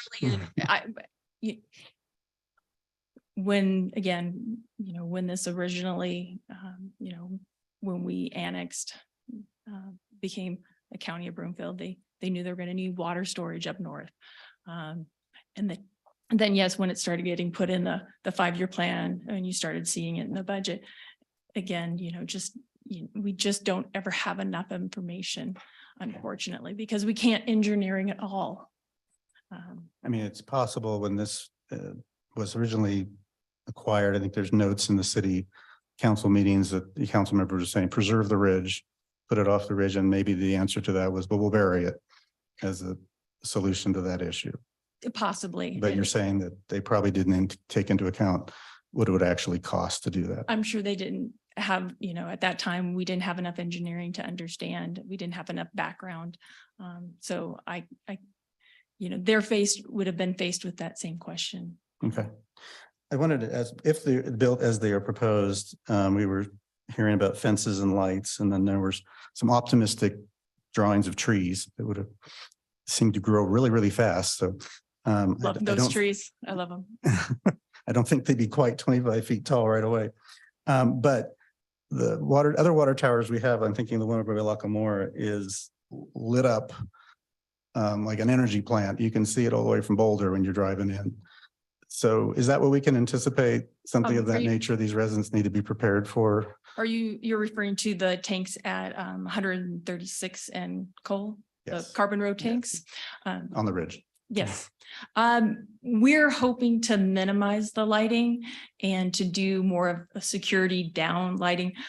Those actually light up quite pretty at Christmas time. I don't know if the people I know next they're door would not, agree with that, but yeah. Mhm. Our utility staff are not fans because there's a lot of light bulbs to change, I guess. So no, we are not suggesting we light it up like that one is lit up. We would do more because it is in that neighborhood and it is quieter, that we would keep it downcast. Do more of an ornamental security fencing to kind of minimize some of that. But there is no plans for Christmas lights on the tank. I was thinking so much as just the full blast effect. That you Correct. We would minimize it. That's the way I can get home in the fog from Boulder is just. There it is. Yes, we're hoping to not. Yes. And you're saying that the fences around over that one are pretty tall with the barbed wire prison fencing, and you're saying that would not be the case? Well, we're hoping if it's, we can do more of an ornamental security fence. It's between 6 and 7 foot tall, and it's got a little bit of spike on the end versus a razor wire. Although I am a fan, people tell me that I'm a fan of the razor wire, but more of a kind of like you see at the bay, but a little bit harsher on the top. So you can't really cross over it. And then you'd say there would be berm or something, then there isn't a plan yet for trails, right? Of how that. No, there isn't. We've kind of been waiting to put that into with the SDP. So right now, no berming, but we would relocate that trail. And you'll see that in the SDP. All right, thank you. That's all for now. Thank you, Councilmember Anderson. Oh, thank you. Okay, so this is a really helpful conversation. And first and foremost, out of this conversation, I want to just put a recommendation in that we continue the conversations with the residents of Anthem Reserve, the most impacted residents who have been meeting in some that group. I want to make sure those conversations continue as these details fall into place. And I was looking for that same win-win as some of the other council members. I was super hopeful that moving that one tank down the hill and could bury the two, and that something really fruitful would have come out of that conversation. Not saying it can't happen yet, but some of these answers are making that look less likely, although I think it would be amazing if we could actually do that. I want to ask a question about the view of the park, and I live in Anthem. I can walk to this park. You go up to this top of this view, and it's an amazing view. It's a 360 panoramic view. You can see everywhere, and it is a very special site. And there's a history of wanting to preserve the site. So I guess my question is, staying in the realm of these being partially buried tanks exposed above ground, and the views that we've seen, we have not seen the view from the top of the Hilltop Park. And it sounds like that view was not created, but I'm just curious if we can get an idea, what does that really look like when you come up to the top? And maybe you can look off to with the new site north, you can maybe look off to the west and see the mountains, but then as you turned around, you would see 3 tank tops. Is that, can anybody talk about how high out of the ground they would be? as compared to that site, what you would see if the tank, if there's 5 feet out of the ground plus another 18 feet on top of that for the top of the tank, you're really gonna lose that spectacularness of that park. And if anybody can talk to that at all about what you would see from that view, and if there's any, I'm looking at the elevation map that our engineer Katie Allen shared, and it looks like as you go north, it drops about 20 feet down from where those tanks are. So you're already going to be down below. Is there any way to elevate that back up to the height of the tanks? So you're above those tanks as you look out? Well, we will have considerable amount of dirt left over. So we could, artificially raise and try to make it look natural and raise an area. It's not, the proposed new overlook site would not be 20 foot down. It's more, 3, 4, 5 feet down from what I recall the last time I was up there. But we could artificially raise it because we will have plenty of earthwork material to work with. Okay. If that would be something that would be acceptable, because this would be then us be working in the open space area and outside of the track that was platted for this project. And so we would need to have buy-in by OSTAC. Okay, but I think that would be a great conversation to have, is like, could we use some dirt to raise that part up and try to really maintain that panoramic view? It won't be the same, but it would be much closer to what it currently is. Correct, but we didn't want to make that assumption because again, that's outside of the platted area for the tanks.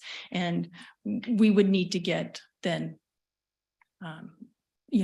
OSTAC's buy-in, and we didn't want to make that. Okay, so that's a conversation that could continue. Yes. I very much appreciate that. And if you could also just explain, I was trying to look at some tank sites on the difference between, I guess now you want to explain this, whoever's appropriately ready to explain this, would be the difference between the dome tank and then that's the flat top tank. Is it the internal support structures that cost so much money? If you could talk to that just a little bit, that'd be super helpful. Correct. So I'm going to preface this with, I'm not a structural engineer, so not my area of expertise, but the difference in cost is because the dome itself, if you have a domed roof on a tank, it acts as the support ring or the support structure for the roof itself. So the dome itself acts as the support for the roof. When we go to a flat roof, what is required to support that flat roof is multiple columns within the tank itself. And so the main cost difference is the structural requirements of those columns within the tank. Okay, that was what the pictures were kind of looking like. So thank you, that's appreciated. And then so I think this was also, I'm just like adding to what other council members have asked. I think it would be, if we can get to the point where sooner than later, where we could actually receive firm quotes, like for this, for our own quotes, to see that. I understand that, materials are going up, but if the materials are going up on the flat roof, they're also going up on the domed roof. And so to really get that idea of where are we at, because now I'm like kind of spinning these numbers in my head and thinking, well, costs are really going up in here from 17 to 65%, that we are in trouble in the water budget regardless. Like that is a question. I just want to get a clarification. Say for instance, the quotes came back by some, possibility that it really was much less. And we were like, wait, we actually could consider burying these. And we need just, another $1 million and not $7 million.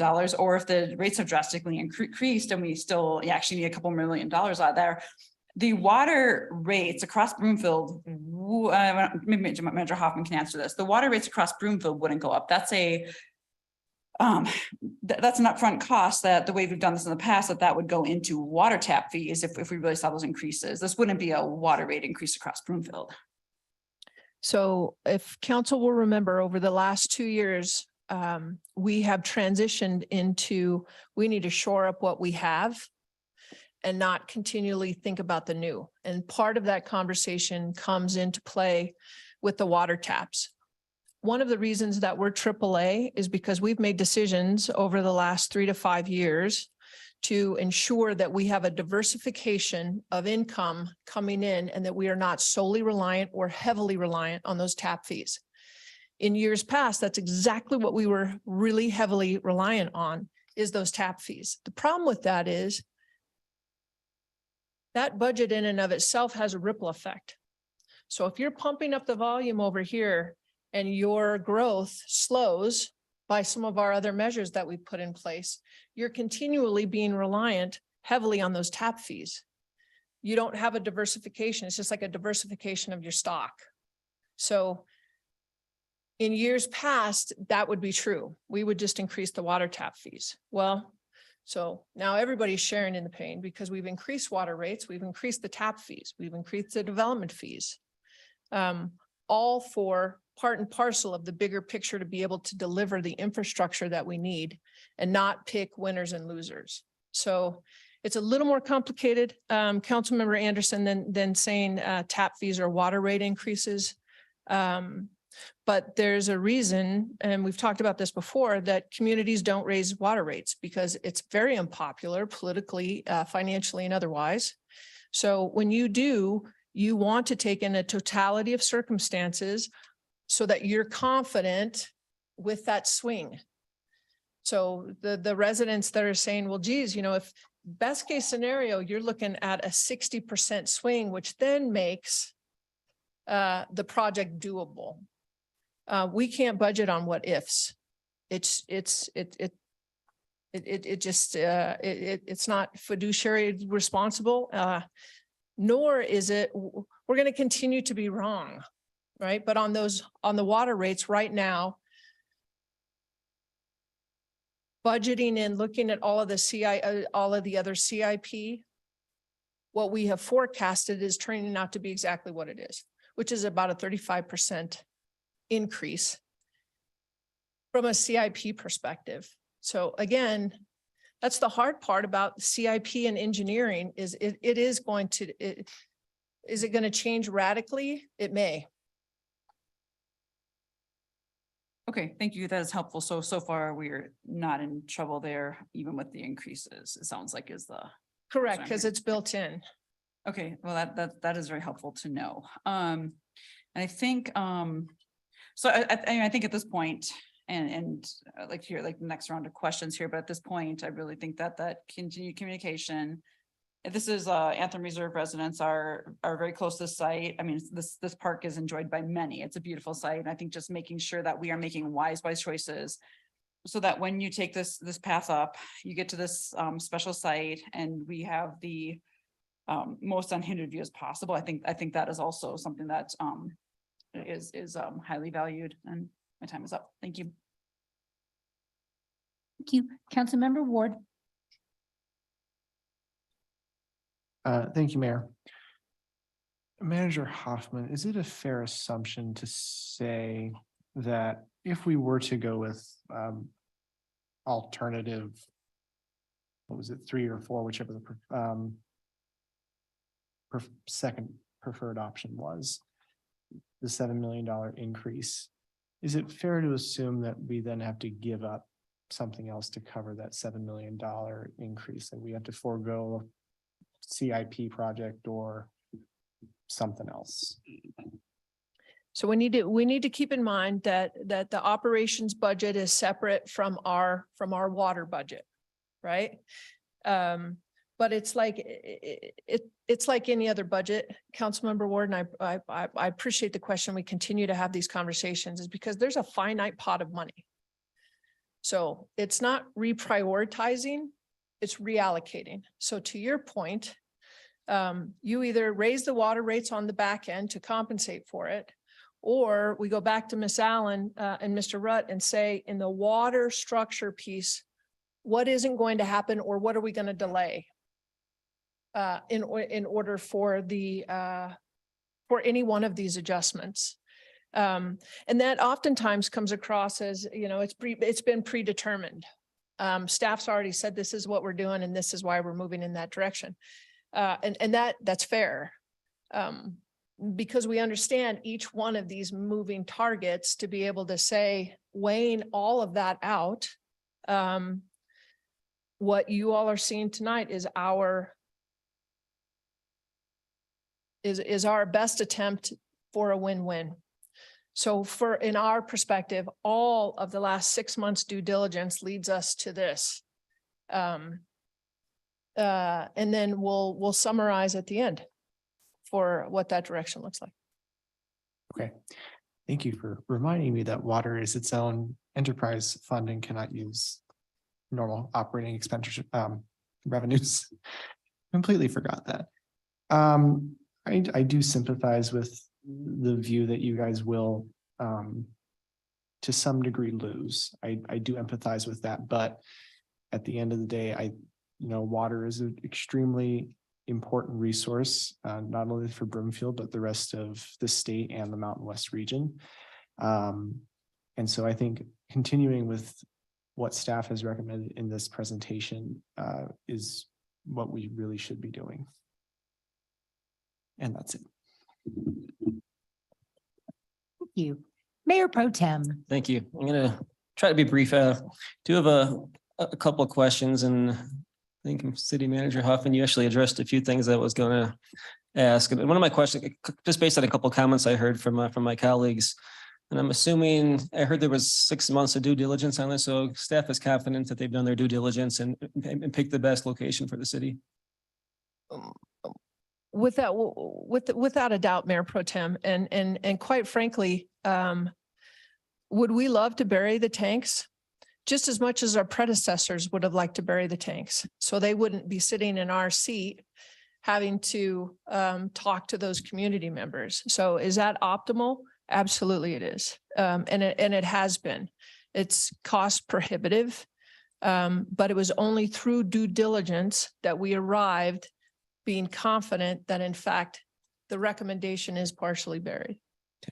So I heard a comment from one of my colleagues that some residents may have been told by city staff at some point that the tanks were going to be buried. Is that accurate? Any evidence of that? We do not. And so a shout out to those residents that have done in order to state their case. The research that they have done and the council meetings that they have watched and the memos that they have read, and the statements, page by page on each one of these memos. So, I mean, it was a dissertation, which is one, we appreciate it.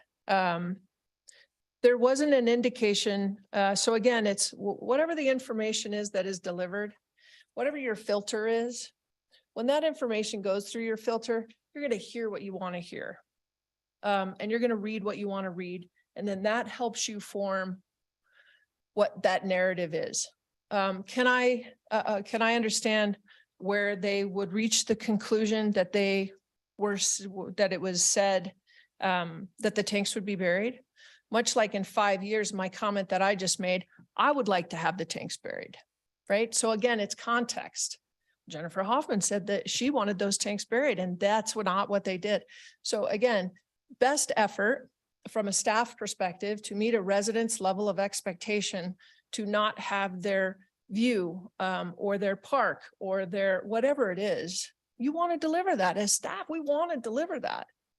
And they did their best in order to have those conversations. As Rhonda Joe said, it wasn't even in design phase. It was conceptual. We know we need water. We own that land and it's the highest point. That's where they're going to go. We're going to do our best not to disturb the residents. Doesn't turn out that way.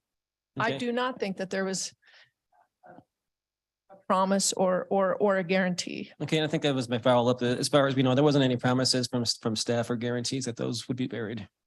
Okay, I do have one concern on these, and it was the lights. I guess I wasn't envisioning them being lit up like a Christmas tree, particularly like the ones that Councilmember Schaaf has to deal with.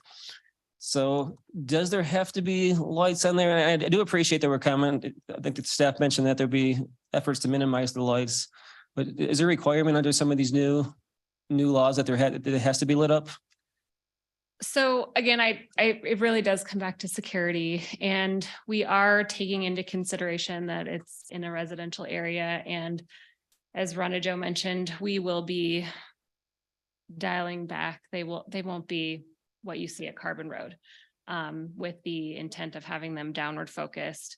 They will be on the perimeter fencing facing inward again, so that will hopefully mitigate as much of the light transference as we can. In terms of meeting the requirements, it really is from a security, from a safety, from a protecting our water source perspective, it is important to have lighting at this site. We are additionally hoping to put them on motion detector. And that was going to be my follow-up on that one, if we could do some kind of motion detectors or something. Because I do think that would be, if I was living there, that would probably be my biggest concern would be the light that's being emitted from that if I was close by. So if it was on motion detectors, that is the intent. I would assume that unless there's some kids messing around at night or a deer or something, it would probably be dark. Yes. Okay, that'd be great.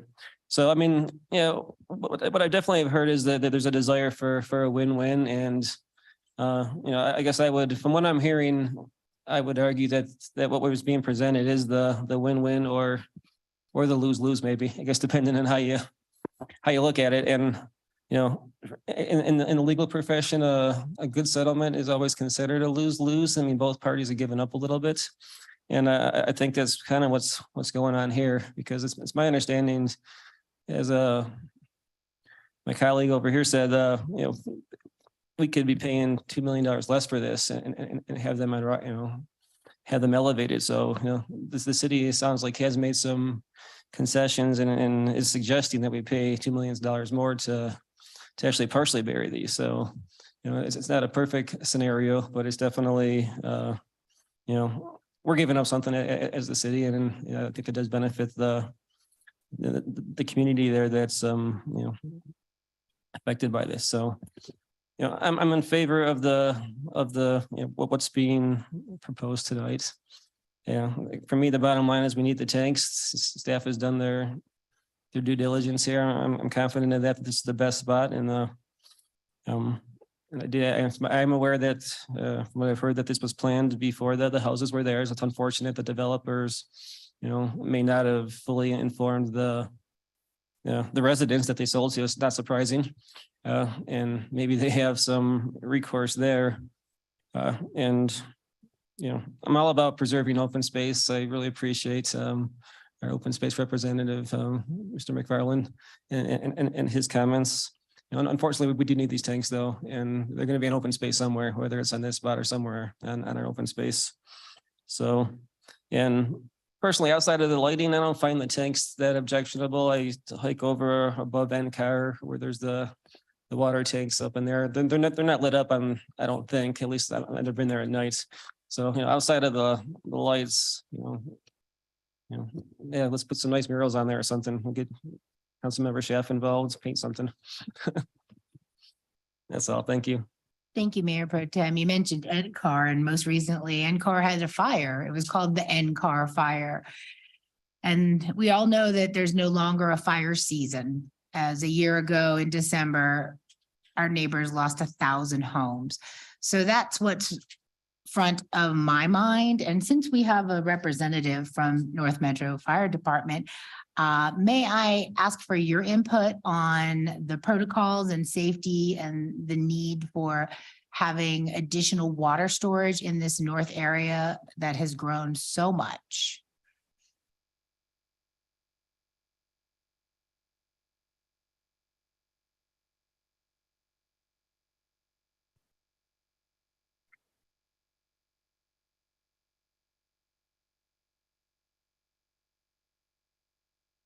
Good evening, Mayor, city staff, mayor, and council members. Steve Goslin, Division Chief of Fire Prevention with North Metro Fire. Having not been intimately involved with the Marshall Fire, I'm not going to speak as a true expert, but obviously I was around it enough to know what went on, and there's been quite a bit of information that's come out reporting on how the incident went, learning opportunities for improvement. And water is kind of an essential item for us to suppress fires. And with the growth we're seeing in the north area of Broomfield, it's not going to be any less important. We have several communities under development right now that are higher density, multifamily structures, which generally have a larger fire flow than would be required for a lower density, single family type situation. So the need for water is not going away anytime soon. And being an engineer myself, I appreciate the city's foresight into picking a location that provides some redundancy if there are mechanical systems that might fail, and we could still have at least some pressure from the elevation of the tanks. And also the idea of having more than one tank so that a tank can be taken out of service and one tank left in service falls in line with a common theme in fire prevention of wearing belts and suspenders. So having some sort of backup plan and not putting all of your eggs in one basket, so to speak. So does that help That provide a helps little bit of perspective tremendously. from the fire department? Oh, yes, definitely. We appreciate you being here. I mean, these are our biggest investments, our homes, and I would think that protecting that investment would be top of mind for our residents. So thank you. And thank you for all you do for our community. You're welcome. Thank you so much. All right, so that's our first round. I would like to get more direction from some. I have direction from 5 of us. So you had your hand up to make additional comments. Councilmember Marsh Holston, 2 minutes. I just had a couple quick questions, really just main one.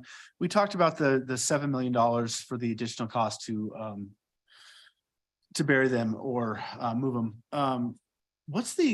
Is there extra ongoing maintenance cost that's higher for a buried tank than it is for a surface tank? I play a doctor sometimes, but I'm not going to play an engineer tonight. So I'm going to phone a friend. From a lay person, it seems like it would Sure, it would cost. I more agree. Maintenance underground, but so I'm just curious. So the maintenance component actually is going to be fairly similar. You're still looking for integrity of the structural components in a buried tank versus a partially buried tank. That being said, there are significant access differences. So for a partially buried tank, we would anticipate that access could be either through the roof or through a side manway, which is obviously preferred just for ease of access. So from the partial or the fully buried perspective, we're only able to access through the roof. So a little bit harder, a little bit less safe from an access perspective. But from a purely maintenance perspective, we're still looking at mostly the same things. But is there going to be increased cost if you're doing it? I don't anticipate there being a large maintenance cost associated with the difference between a fully or partially buried tank. Okay. That was actually the only additional question I had. I just had a couple thoughts as hearing my colleagues speak. One thing I was looking at, I'd been looking at the email that the residents was sent that was referenced about the different costs. And his analysis, it looked like plus or minus 30%. It seems like he only did the math one direction, in the direction that made it more favorable to him, or not to him, to that one point of view, I guess is the better way to put it. That the partially buried would cost more and the fully buried would cost less. The problem is that that plus or minus 30% goes both directions. And so it could be a much different cost variance. And so that was kind of just a thought I had. And I guess where I come down to on it is what I said before. We're talking about $7 million that our residents are going to have to bear through either deferred maintenance on something else or increased rates. And I can't justify supporting that to benefit the views of 100 homes, maybe. And I sympathize with what Councilmember Cohen mentioned. I'm sympathized that they were not told and they should have been. And I think that's not the way it's supposed to happen. But as Councilmember Jasinski mentioned, there might be they could have a civil course of action, a cause of action against the developer, but that's between them and developer. And we have to provide water for our community. And that's where I come down on it. So thank you. Thank you. Next is Councilmember Leslie. Thank you, Mayor. Let me just pick up on that for a second. I heard earlier that the 30% was a contingency fund. Is that right?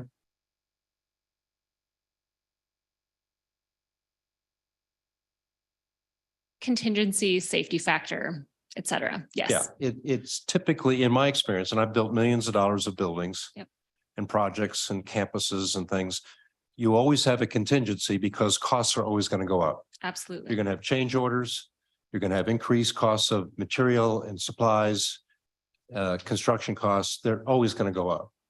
So it's not a two-way. It's not a up or down. It's Not potentially typically. going to be up.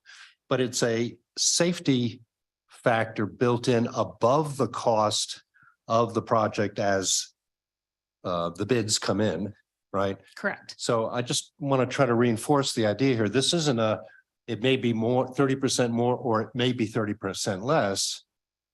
And even if it was, it's 30% of the contingency fund, not of the whole project. Because you're rarely going to see a project come in under bid, particularly in today's environment. Not much in my recent experience. Right. Good. Yes. Thank you. That was that. I'm really intrigued by Councilmember Anderson's comment about the dirt. And, sometimes it's those little things that come out of a conversation that suddenly give you oh, wow, wait a minute, hold on. I don't know how many cubic feet of dirt are going to be extracted to partially bury, but you're going to haul it away. And that's going to cost money to haul it and to deliver it somewhere else, right? So what if we keep it all on site? And what if we use that dirt not only to elevate an area adjacent to the tanks, but maybe to rebury the tanks? And maybe there still have to be a little bit above ground, but if you said you weren't going to be berming, well, maybe they could be used for something like that, that would help in the appearance of and the, I don't know what the word is, but the coverage of, rather than trees. I don't want to put more trees in. They don't belong here anyway. But I don't know if you've all had any conversation yet. And if you haven't, I just encourage you to have some conversation about how many cubic feet are going to be extracted and where could they be reset on the site. That's just, and you don't have to answer me today. But I just think that has potential. All right. The second part of my question, and if you could bring that slide 14, I think is the one that shows the overall site where the tanks are. Just see if that comes up. I'm just curious. And maybe this is, ridiculous, but how further to the east could those tanks go before you run into more crappy soil issues? We need a t-shirt, by the way, on that. That Councilmember Henkel has already got. Sorry. We were doing our best to keep it within the platted square. So if we were to slide them in any direction, we would slide them out of our platted square, and then we'd be back into a problem with the impeding in the open space and then having to go through that process. So that's why they're right there, because that's that highest elevation and that's that platted square. I'm just curious about how much of a problem that might be to go through that. I mean, what if we moved them X number of feet towards number 6 there? Maybe not all the way, but you're relocating, you're not moving them. They're not built, so you're just relocating them a bit. I don't fully understand, Council City Manager Hoffman, if I could grab your attention for a sec. I don't fully understand this issue of the open space and moving something. Could you maybe give us a little bit more understanding of that? Sure. So the way that our open space works right now, and our Commander in Chief of Open Space is sitting in the back, Kristen Pritz. So Pritz, as soon as I step into an area, I just want you to give me the sign. There are waivers if you impede, if CCOB impedes an acre or less. If it's an acre that you're impeding or more, then you have to go through the process that City County Manager City County Attorney Rogers went through before. Could you, I'm sorry, because I didn't Yeah. fully understand Sure. what that was. There's something about a vote required. I don't know. She didn't say vote from whom. Is that of the citizens or of the council or? It is. It's Broomfield. Thanks for that question, Councilmember Leslie. Broomfield has very strong protections for its open space. So to modify that change in use, if it doesn't fall in one of the limited exceptions, which includes less than an acre, it has to go through this long process, which could potentially result in a vote of the general population. That was something on the ballot for the people to vote on. So Okay, it's very hard for Broomfield to change more than 1 acre of open space without voter approval. I would think the citizens in the neighborhood wouldn't want that to happen. Because generally the rest of the county's citizens would probably not go their way and since it's a limited issue for that neighborhood. Anyway, so, but that's 3+ acres. So, On one of the alternate plans, yes, it would be more than 1 acre. So it would have to go through that full process. okay, so we can't move it an inch to the east without having to go through that whole process? I don't I- think that changes the acres. Yeah, Rhonda Joe. So on the prefer, and that's another one of those components, Councilmember Leslie. So all your questions are just are right in line with exactly where we have been about impeding on and kind of the robbing Peter to pay Paul, right? And so when we look at the pros and cons for each one of those sites, the reason we continue to come back to the existing site is because not wanting to go down that path, right? And so a waiver of 1 acre is substantially different than 2 and 3, options 2 and 3, or sites 2 and 3, if you will, that do take up a much larger footprint in open space that would require that process. How did we get that spot without having to go through that process? Because it was platted. It was when- given to us by the developer for the water tank. For this project. By the developer, Yeah. Yeah. who didn't tell anybody in the neighborhood that they were building that they had done that. They didn't do the notifications, but it is noted on Okay, some of the information that a homeowner could receive on their purchase. could the developer do something to move those tanks elsewhere without having to go through the open space process? The land's already been dedicated. Okay, Yeah, there's no so- more land the developer has in that area? I don't believe so. No, I don't believe they do, Okay. because, yeah, I'm just curious. I mean, it may be a moot issue. It just seemed to me that maybe if they were set back a little bit more, they'd be less, quote, intrusive to the neighborhood and to the views and all that kind of stuff. But heck, if we've got all this extra dirt we're gonna put around them, maybe that takes care of that problem anyway. so yeah, they fit tightly into that 400 by 400 platted. Okay, all right. Thank you. Appreciate it. Thank you, Mayor. Sure. Next is Councilmember Cohen.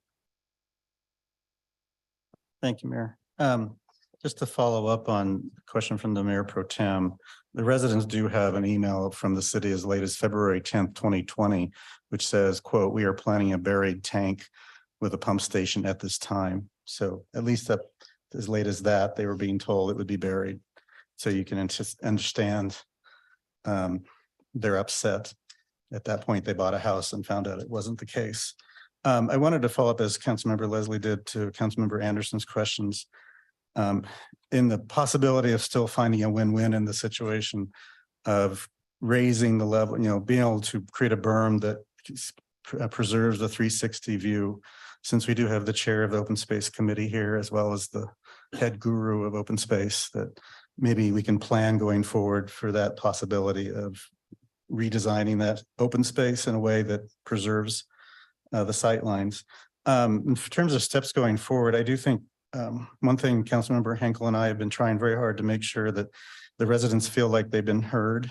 They had a great many of concerns after the meeting that was cited, and we have wanted to make sure they feel at the end, they maybe not completely satisfied, but at least they can say they have been heard and their concerns have been addressed. So I would like going forward that we could answer the questions they raised. We tried to, I know the city tried to answer them tonight with only a few hours notice, but a thorough answer to their email would be appreciated.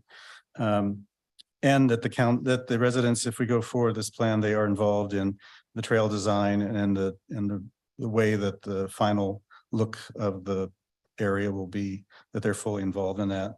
And I think, I forget who mentioned it, but all the renderings are from a good 300 yards away, it seems, except for one, but it'd be nice to be able to show them a much closer rendering so they can better sense the actual height that we're talking about if you're walking on a trail next to it. And also as Mayor Pro Tem, what a nighttime look would be, what the lighting would look, so they have a full appreciation of what this will be when completed. And Councilmember Cohen, do you support the recommendations contained in the staff proposal?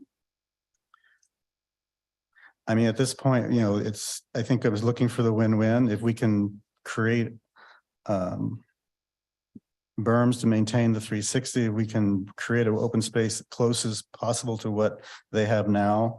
I would support that. Thank you. I still need direction from a few council members. Councilmember Henkel. Knew you would call on me next. I'm just going in order. You're fine. Thank you, Mayor.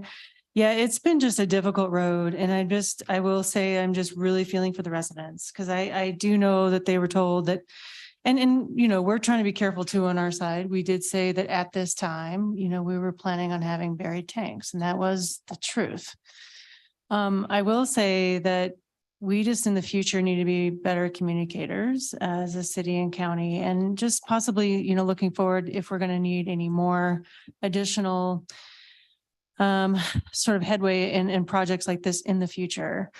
I do want to be mindful of what our residents have asked for and also what our staff has prepared, because I do know that we've had a lot of preparation by our staff, and I don't want to undermine what you all have done, because I think you all have done a lot of homework yourselves. We also happen to have a lot of water experts in our area as well.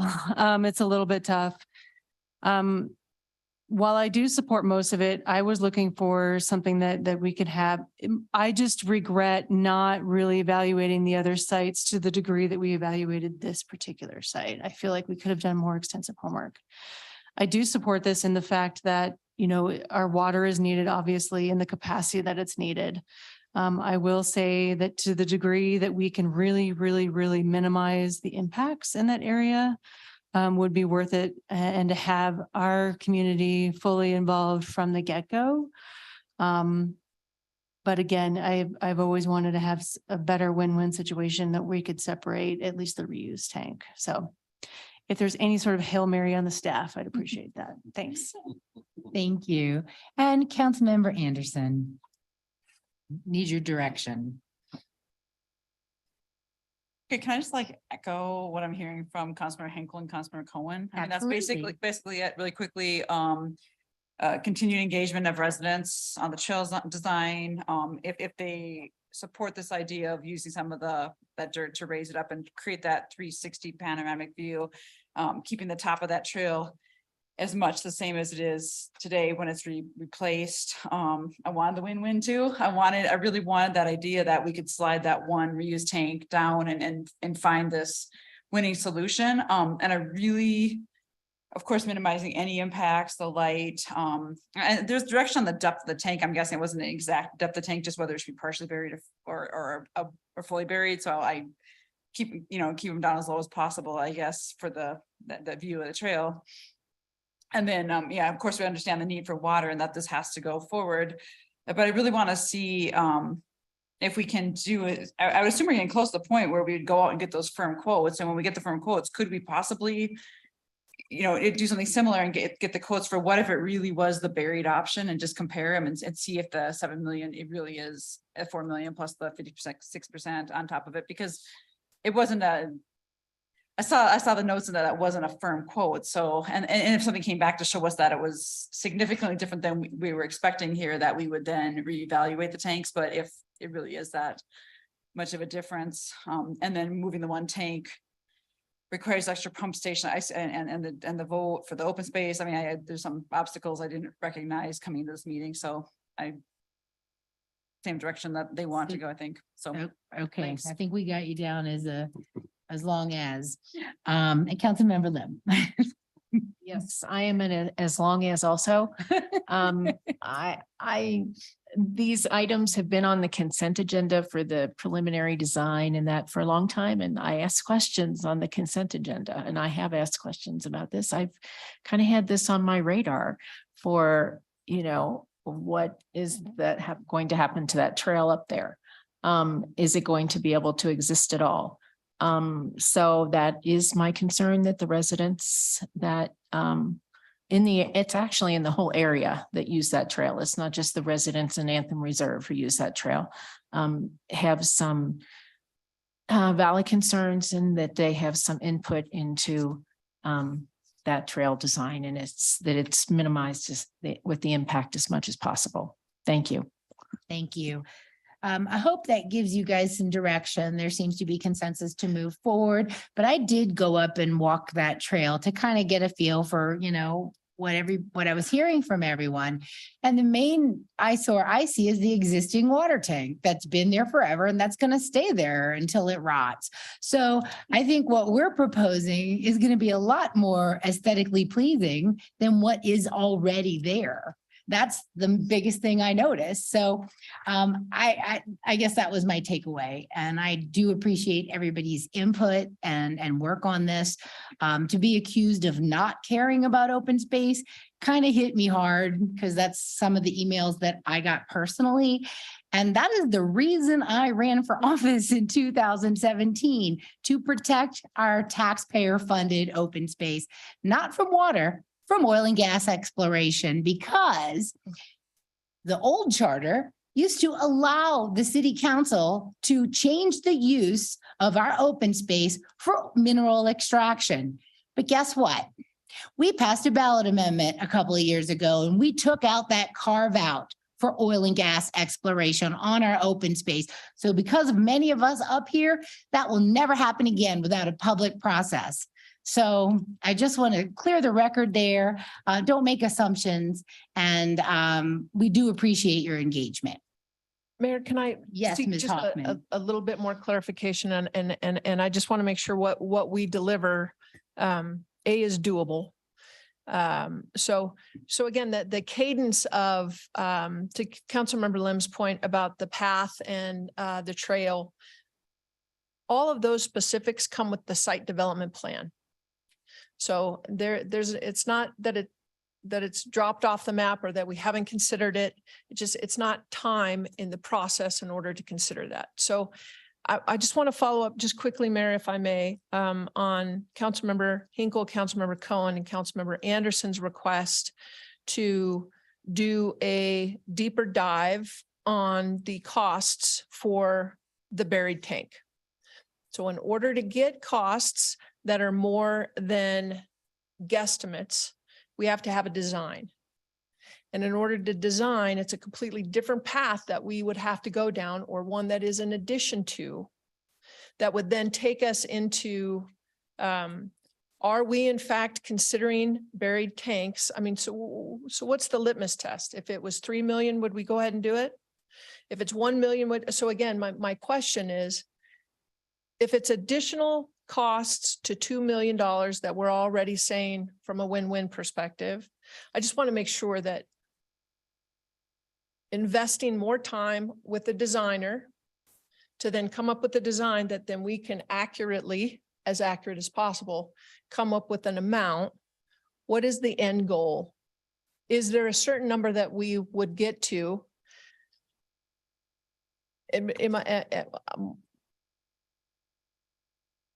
Is that council's direction that we want to take a separate side path to design buried tanks and then have that costed out? Well, my tally had 5 in favor of the proposal as is, and the others were kind of all in other places. So I just want to be sure that, again, from an expectation perspective, that we will do our best to continue to cost estimate. But it's not going to be any better. I mean, again, just frank, it's not going to be better than what we have right now, because the path that this is going to take us on from a design perspective is partially buried. So the focus and time and attention on getting the residents' questions on fully buried is a separate parallel path. I'm hearing that that is not the direction from the body for staff to go. That's not, yeah, I heard that most people want it to continue as is. Okay. We will do a gallant effort, a yeoman's effort to marginalize, minimize what those impacts are as we move forward without a doubt. And preserve the trail views. Absolutely. I mean, Kristen Pritz, quite frankly, when it comes to open space, what Kristen says is, we wouldn't be designing a trail without those folks. Another Crofton Park resident, without having those, having that voice at the table. So we don't have to work on having that level of community engagement for those residents with our open space and trails folks to design an optimal path. Councilmember Anderson, we will continue to evaluate what digging that dirt, leaving it there. That certainly could be a win-win. Win-win to elevate it and win-win that we don't have to move it off. But that said, we don't have the parameters of what that looks like, but we will absolutely continue to explore that. All right. Are we good with that's the direction that we're going? Okay. Thank you. Sounds good. Thank you all very much. So we're going to take our 10-minute recess and we will be back at 8:45. Thank you all.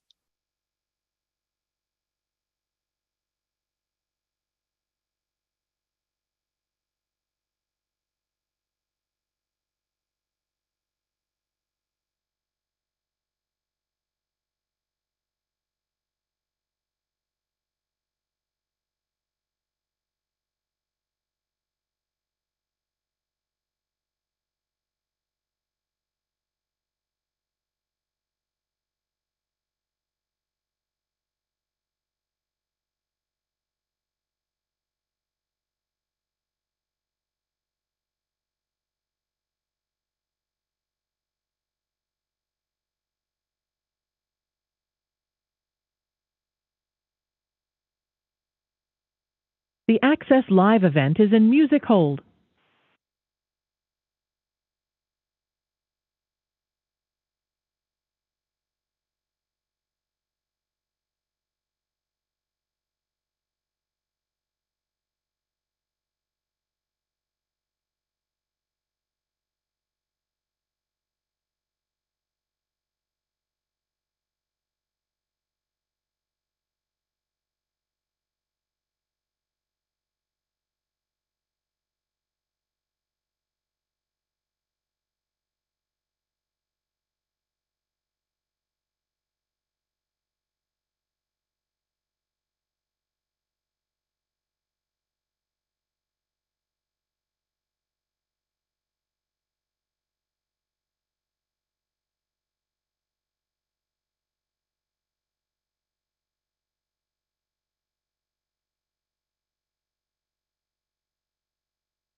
The Access Live event has ended. Thank you for calling. Goodbye.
Our final agenda item this evening is a future Broomfield introduction and overview.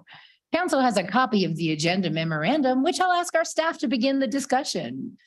Thank you, Mayor. Anna Burton-Zetti, our planning director and co-director for community development, is going to walk us through this item. And I can tell you that staff vacillated back and forth between having Anna go first with what the future development of Broomfield looks like prior to the water tanks. But given that we were having the public input, we didn't want them to have to wait. And so if you all were wondering why it seems just a little bit out of order. Anna has worked and her team diligently on this over the last 12 months, and we are really excited to be able to bring this to you tonight. Ms. Burton-Zetti. Thank you. Yes, we are very excited to bring this evening. Good evening, Mayor, Mayor Pro Tem, City Council, Anna Burton-Zetti, Planning Director and Co-Director for Community Development. So if we could have the next slide, please. Last year, City Council held a series of study sessions, you may recall. They began in the spring and ended in the fall. And we were looking at how to build a future sustainable Broomfield, thinking of it both environmentally as well as a fiscally sustainable Broomfield. And after considering the input from those study sessions over those 9 months, staff determined it would be appropriate and helpful to have all of these various updates that we talked about being brought forward based on those discussions in an organized fashion so that interested parties could follow along as Broomfield takes these next steps in updating both the municipal code as well as all of our long-range plans as these directly impact Broomfield's future. We've called the organized effort for now Future Broomfield, but that name could be updated in the future as we formulate this going forward. Future Broomfield, as I'll call it, as an overall project would be about 4 to 5 years in it as an organized effort and would include multiple different smaller components. Each component would have separately identified goals, timelines, and engagement efforts. Each individual component would also receive separate discussion as well as final consideration by the City Council. Next slide, please. Thinking about the overall project, our overarching goals are listed here on the slide and were included in the memo. The first is to ensure that development standards and guidelines in the code and in our long-range plans are consistent with Broomfield's comprehensive plan and current priorities as may be established by the City Council. Second, a goal is to provide efficient and easy use of our development regulations. And the third is as a goal to modernize the zoning approaches to address issues such as infill and redevelopment, interest in mixed-use development, supporting multimodal transportation efforts, supporting environmental sustainability, and ensuring inclusive design as part of our future Broomfield developments. Next slide, please. As part of this overall effort, I think it's clear, it's important to also identify what this is not. And Broomfield is not proposing any particular proposals for particular pieces of property.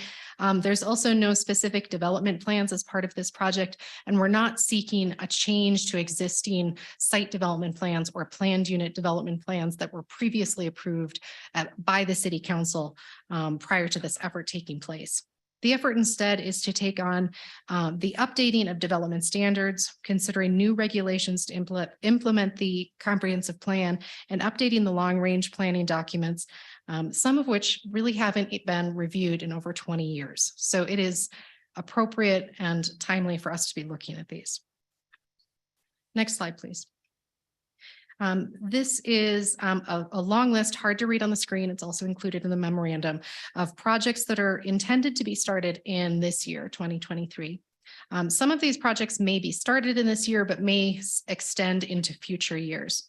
Updates like the growth ordinance update, the building code update, the on-site parking requirements, bicycle parking requirements, sign code update, landscape requirements to address water conservation. Those are all projects that we expect to both start and complete largely within 2023.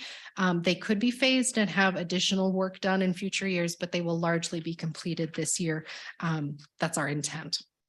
It is important to understand for City Council as well as the larger community that the timelines that we included in this presentation and in our memo are our intended timeframes.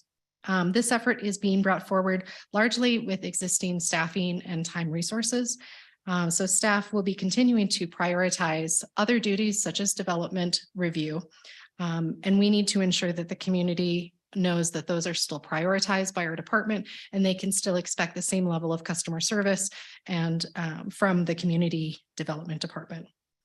If there is an influx of development applications and staff resources need to be redistributed to those development applications, some of these projects in these timeframes could be extended.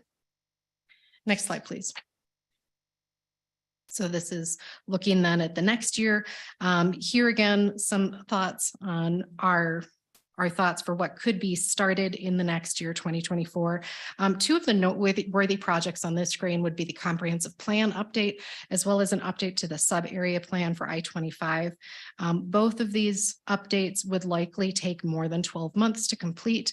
We would expect significant community engagement, and there would also likely be outside consulting fees that would need to be included in a future year's budget to take on these efforts. So those are two noteworthy efforts that begin likely in 24, but probably wouldn't see completion until 25.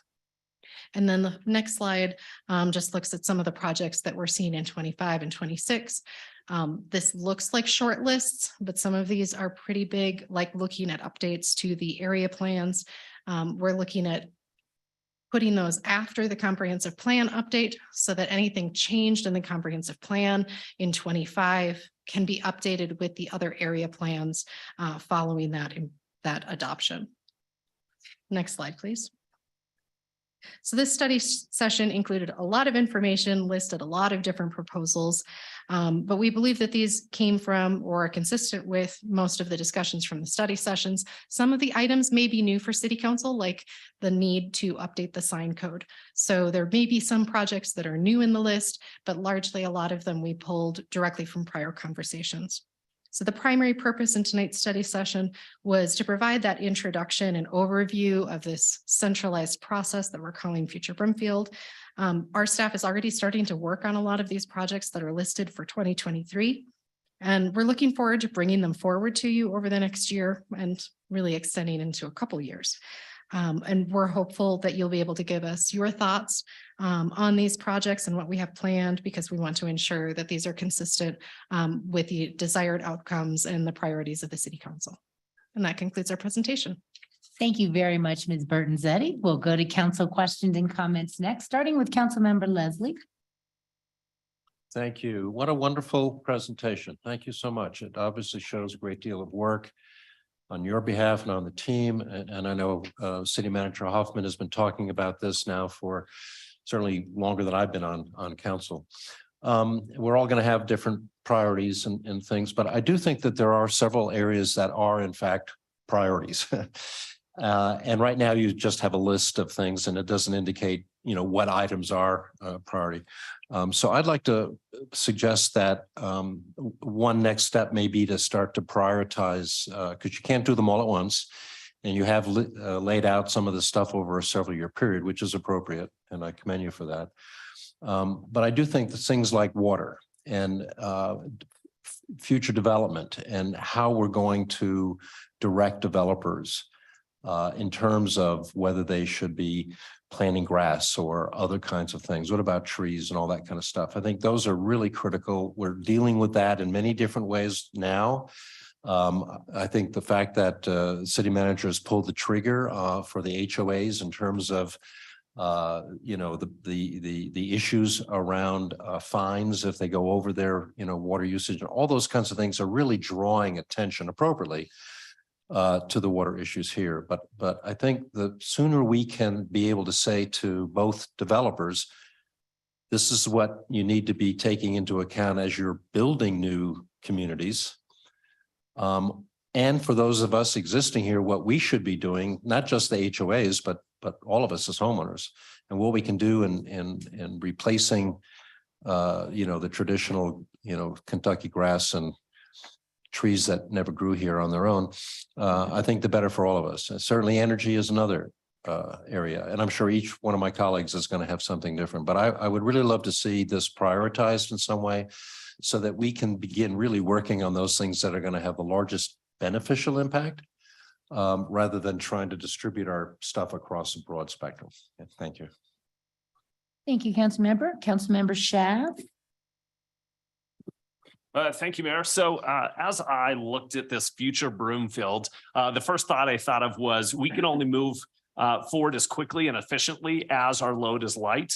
And right now we have some debt obligations and some future developments that could majorly impact our ability to move forward. We talked about the debt policy and how that shapes how we move forward. A major asset that we have in Broomfield is the First Bank Center. That is an asset that if we do not deal with it, it continues to hamper our ability to move forward. So I'm curious, when we'll be discussing this, what is the timeline for major decision points such as entertainment contracts, debt payments, and the asset reliability? Let me get through these questions and then you can say you want to get back to me or something. The next issue that I hear a lot about is the Safeway building on 120th and Main. This has become an eyesore. It's impacting the commercial area. It's something that we are going to have to deal with if it doesn't get taken care of by itself or by the Broomfield Town Square. So I'm curious at this point, has the Broomfield Town Square taken ownership of this property? What is their timeline to address this property? If they haven't taken ownership of this property, what is the timeline for them to do so? Also, what is the timeline for the next approvals? What is the holdup on these approvals? And of course, what is the new timeline for this project? Again, if you don't have these answers to these are things that when I first started reading this, it's not so much what we can look forward to, but what is holding us back from actually moving forward.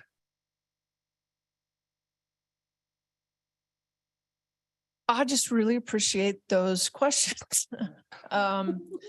A couple of different things. So we, the exec session that we have on February 21st, that Nancy will be sending out for the mayor and mayor pro tem to request. Staff is planning on coming to council regarding the First Bank Center. I can't say too much more than just that we do have it on the schedule. There's been really robust conversations about the what, the why, and the what's next.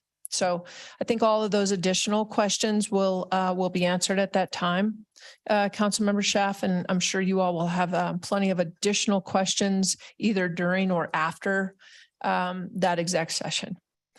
With regards to Broomfield Town Square, the conversation continues regarding the Safeway in particular, and our partners assuming the land and thus the responsibility. That has not occurred. We continue to go back and forth on that lease. We are having a structural engineer. We had someone come out a year and a half ago, indicated where the roof at that point was structurally, which really heightened the conversation with the developer to be able to say, putting any additional funds in to shore up that roof was not something that we wanted to continue to take on in addition to the insurance. So the lease conversation continues to go back and forth. So we do not have resolution on that. BTS has had a conversation before the holidays with BVSD, the school district. It was indicated at that meeting that the developer was seeking all of the mills from the school district, which was new information to us. We were still at the 27 mills, which would have paid to about $20 million. So that's a conversation that they need to continue. The two of them to have, we facilitate it, but we don't lead those conversations. That's really developer with the school district. We received the final, not the final, but the fourth round of site development plans, the STP. Still some ongoing issues with regards to ADA accessible. and haven't made a lot of progress on the Clomer, which I know council probably won't remember this, but it's all about the water and the water designs. So continuing to inch forward. We don't have anything on the books right now. We were hoping and anticipating that in February, we'd have more to bring back to council for the STP. But that is that's looking a few months out at this point. Anna and her team, Judy Hammer, keep not only copious notes. So you really have the planning. And the reason this is so fresh is because we just had this conversation. So I don't want you guys to think that I have all of this retained like at the moment's notice, but we just talked about this yesterday. From the planning perspective, Judy and Anna keep pretty copious notes about what we anticipate is going to happen and what actually happened, so that we're tracking to make sure that on our side we are turning things around quickly and meeting those deadlines. Jeff and Rachel and their crew keep pretty copious notes on kind of the back and forth with regards to the Safeway or the purchase, the lease, the insurance, the conversations with BVSD, et cetera. So we continue to, I think the next thing that we have scheduled for 2023, Abby, do we have, rather than calling Jeff down? I think the next item that we have regarding BVSD, we just had to push again because the STP was not ready in the conversations. They're continuing to try to get back with BVSD.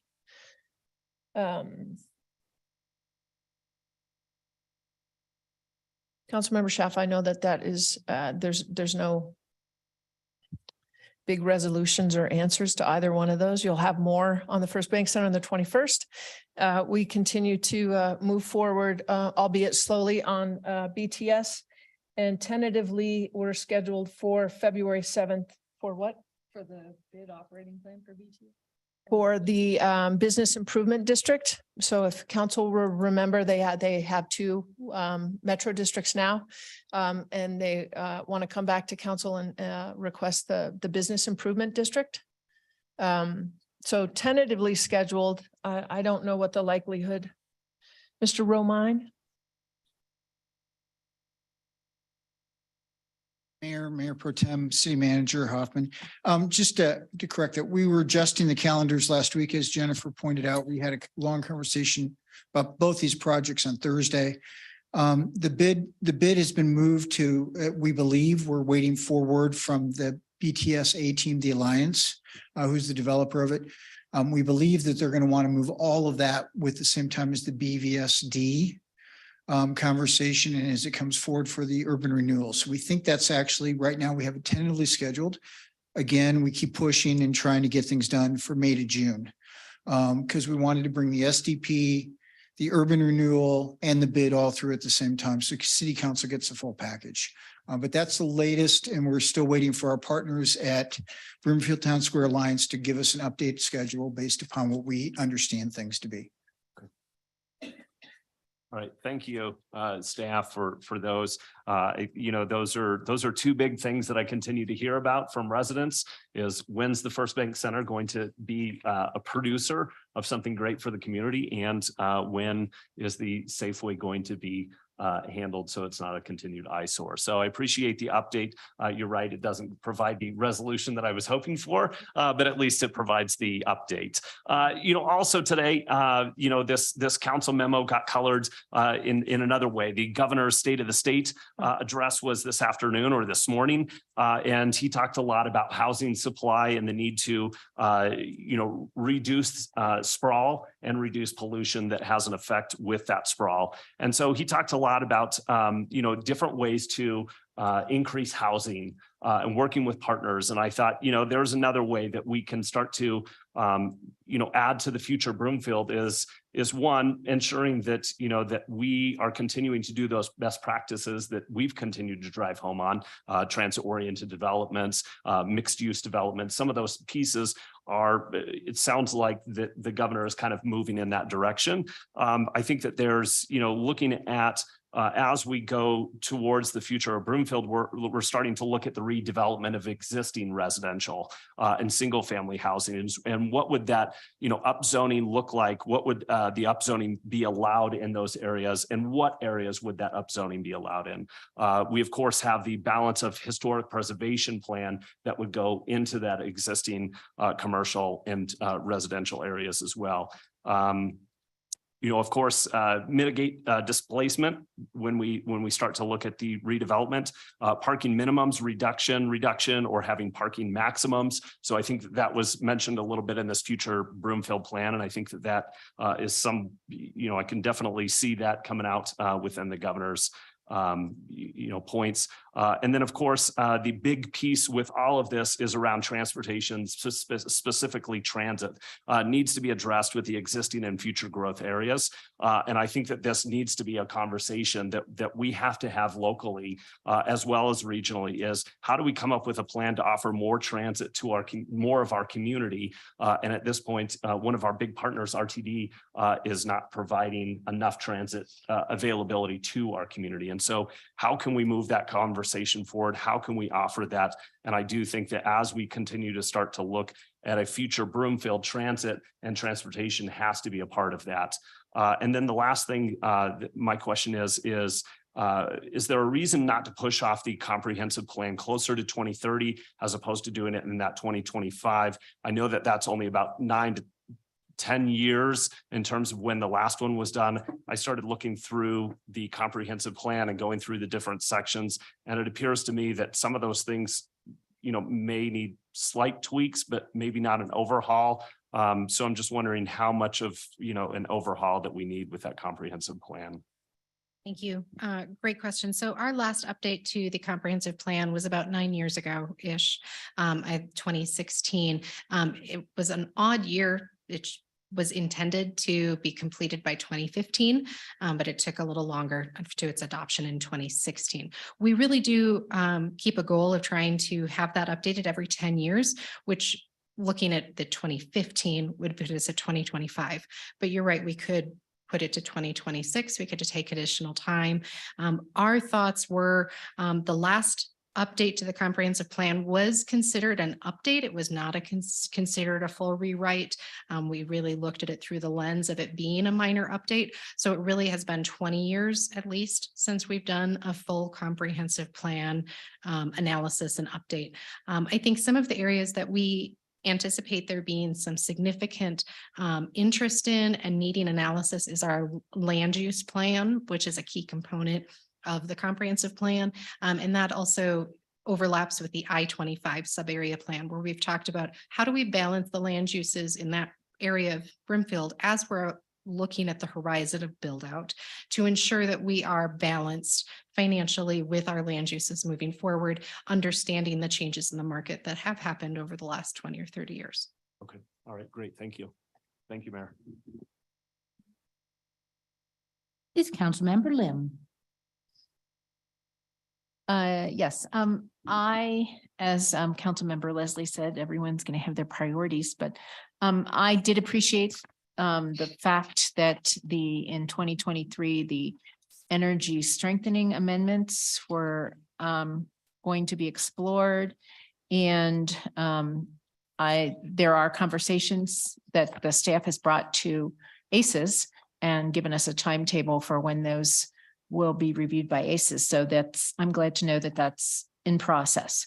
There's also a note exploring the potential applicability of the wildland building code requirements. I think that's very apropos. And of course, with CCAT, we've had some, and CC4CA, we've had some conversations about statewide legislation on that also.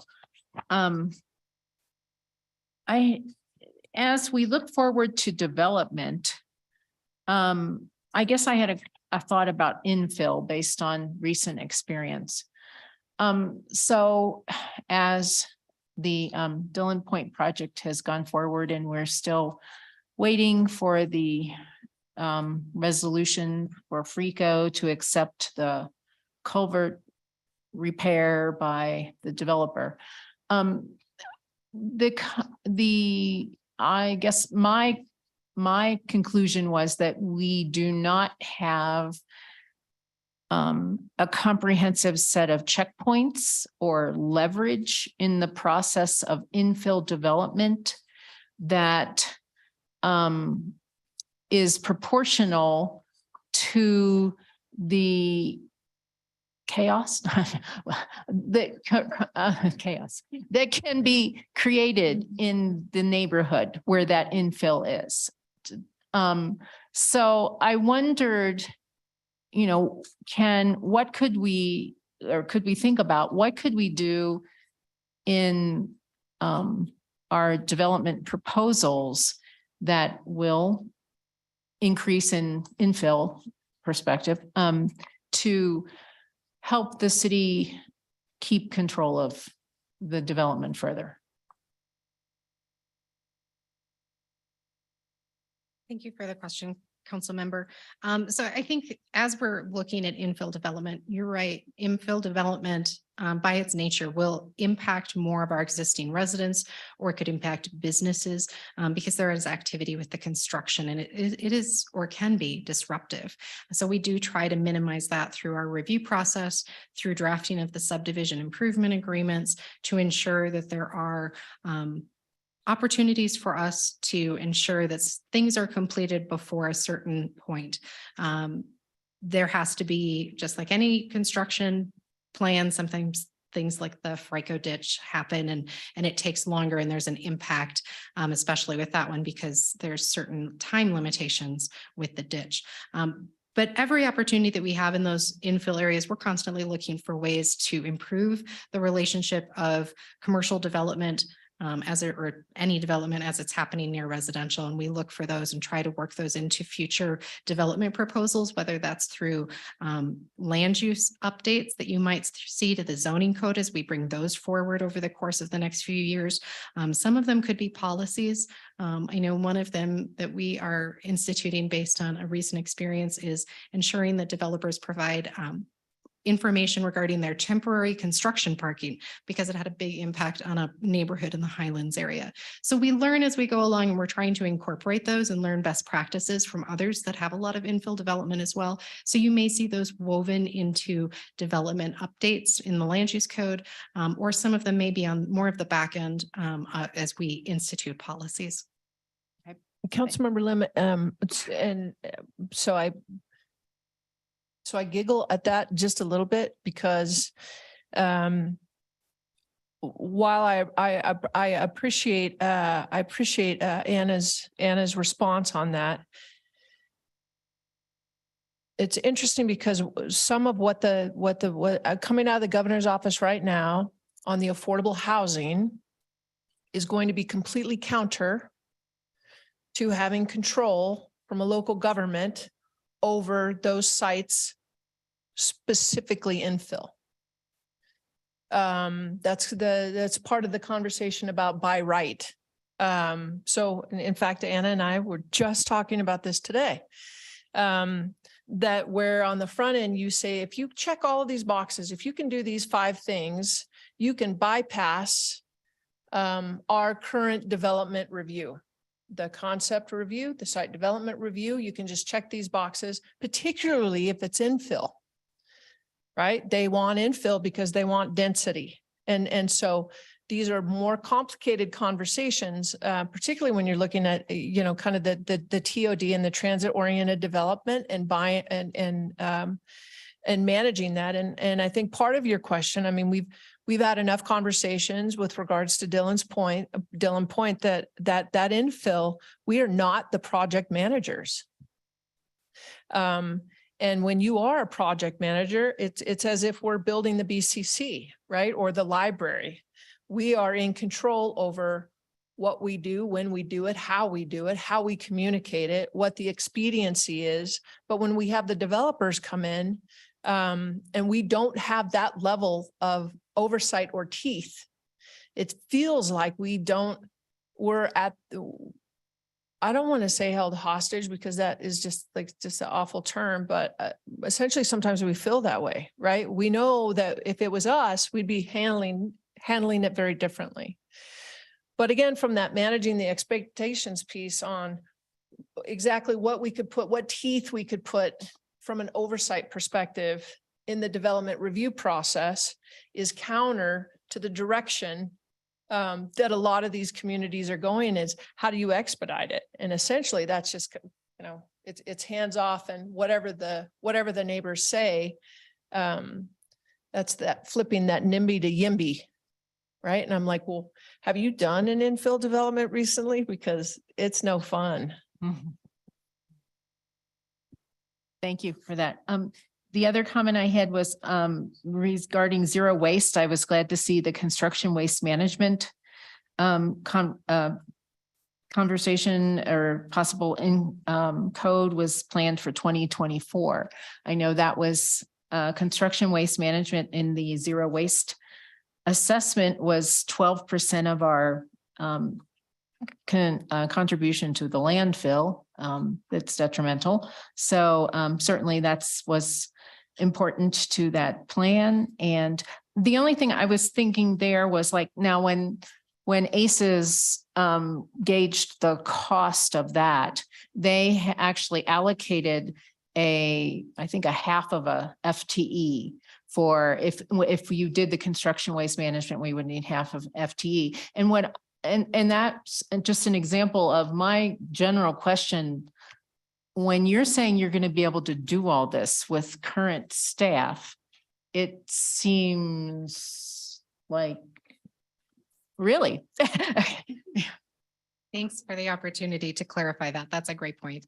So Councilmember Lim, you're correct. When we're talking about bringing these forward in 2023, it would be bringing forward the potential for implementing a new procedure or regulation. And as part of bringing that forward to City Council for that final decision, it would include, if this is made into a regulation, what are the implications? So you're correct in terms of the construction waste, we would expect at least a half FTE, if not more, based on our discussions initially with other jurisdictions, that it could potentially be more of an impact, but we will do a full analysis as part of bringing that forward in 2024, but it may not actually begin until a few months afterwards or until we're able to institute the new policy. And that would all be brought forward as a part of that, how long it would take to implement, when we would begin it, and what type of staffing we would need. And that would be the case for any of these projects. As we bring them forward, we will identify if additional city resources are needed to administer.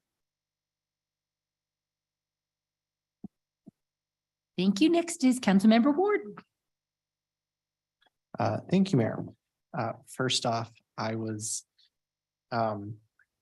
ecstatic, might be putting it lightly, when I saw for 2023, we're going to be addressing parking and bike parking. I think I did something that was a little more eccentric than the Carlton dance in my apartment when I saw that. So I was very happy to see that. I just have a couple clarification questions. So the first one that I have is in regards, I think under 2023 still, we had mentioned something about, I had it and it went away, mixed use, 2024, mixed use zoning districts. Could you kind of clarify what that means? Because I have a certain definition of what I think a district means, and I just want to make sure I'm on the same page with staff. Thank you. So when we put that into the list, we were thinking mixed use district in terms of a new zoning district for Brimfield. So you often see planned unit development districts, but we also have commercial districts, industrial districts, residential districts that are in the code and have standards with them. We believe it would be appropriate for Brimfield to identify what as a city, we desire in our mixed use areas, what type of density, what type of uses, what type of scale, setbacks, what are all of those development standards that are our goal? And it's not necessarily that every future mixed use development would use that district, but it would give us a starting point when approached by a future development group looking to establish mixed use, by being able to say, this is our starting point of our goal as you look to create a new planned unit development. Okay, perfect. And then in 2024 as well, it mentions rezoning Broomfield owned properties to open lands and public facilities district, and maybe updating those district requirements. Could you kind of go over that bullet point? So that is another project that hasn't been fully discussed with city council, but Brimfield owns a lot of different properties throughout the city, and they have various zoning districts. Some of them could be industrially zoned, or they could be agricultural. They could be within a PUD like the water tank property. So this would be ensuring that we have some common zoning and standards that we use for our own city municipal services, and to try and create standards for our properties and a standardized process for when things come through on city property. Okay, perfect. Oops, here we go. You know, kind of going along the lines of, I didn't actually listen to what the governor's state of the state address was. I haven't had time today. But I know housing obviously was a big part of that.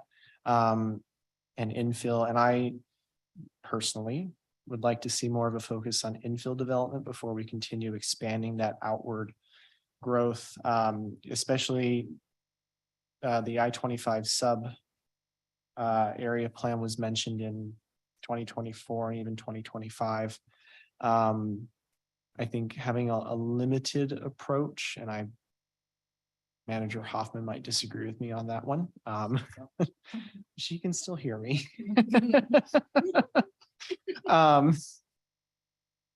Having a more limited approach on how far onto those outward edges of Broomfield we grow, because as we have talked about before, we don't have that same transit investment.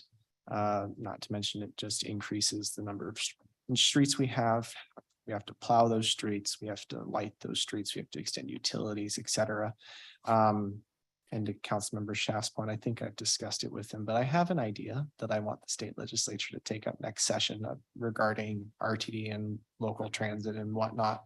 But I think from my perspective, having that more limited approach on the I-25 sub area plan to really focus more around that I-25 Highway 7 intersection and not really to go much further north,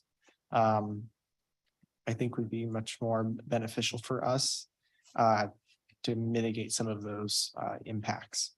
And then the last thing I wanted to kind of talk about was the review potential requirements for transportation demand management plans. Is that something that we're just proactively doing because that's what Broomfield wants to do? Or are we expecting maybe something to come back from the state? Like last session, I know they talked about for private employers running a bill that would require them, if they have over, I think, 100 employees or something like that, to provide some alternative than driving a car.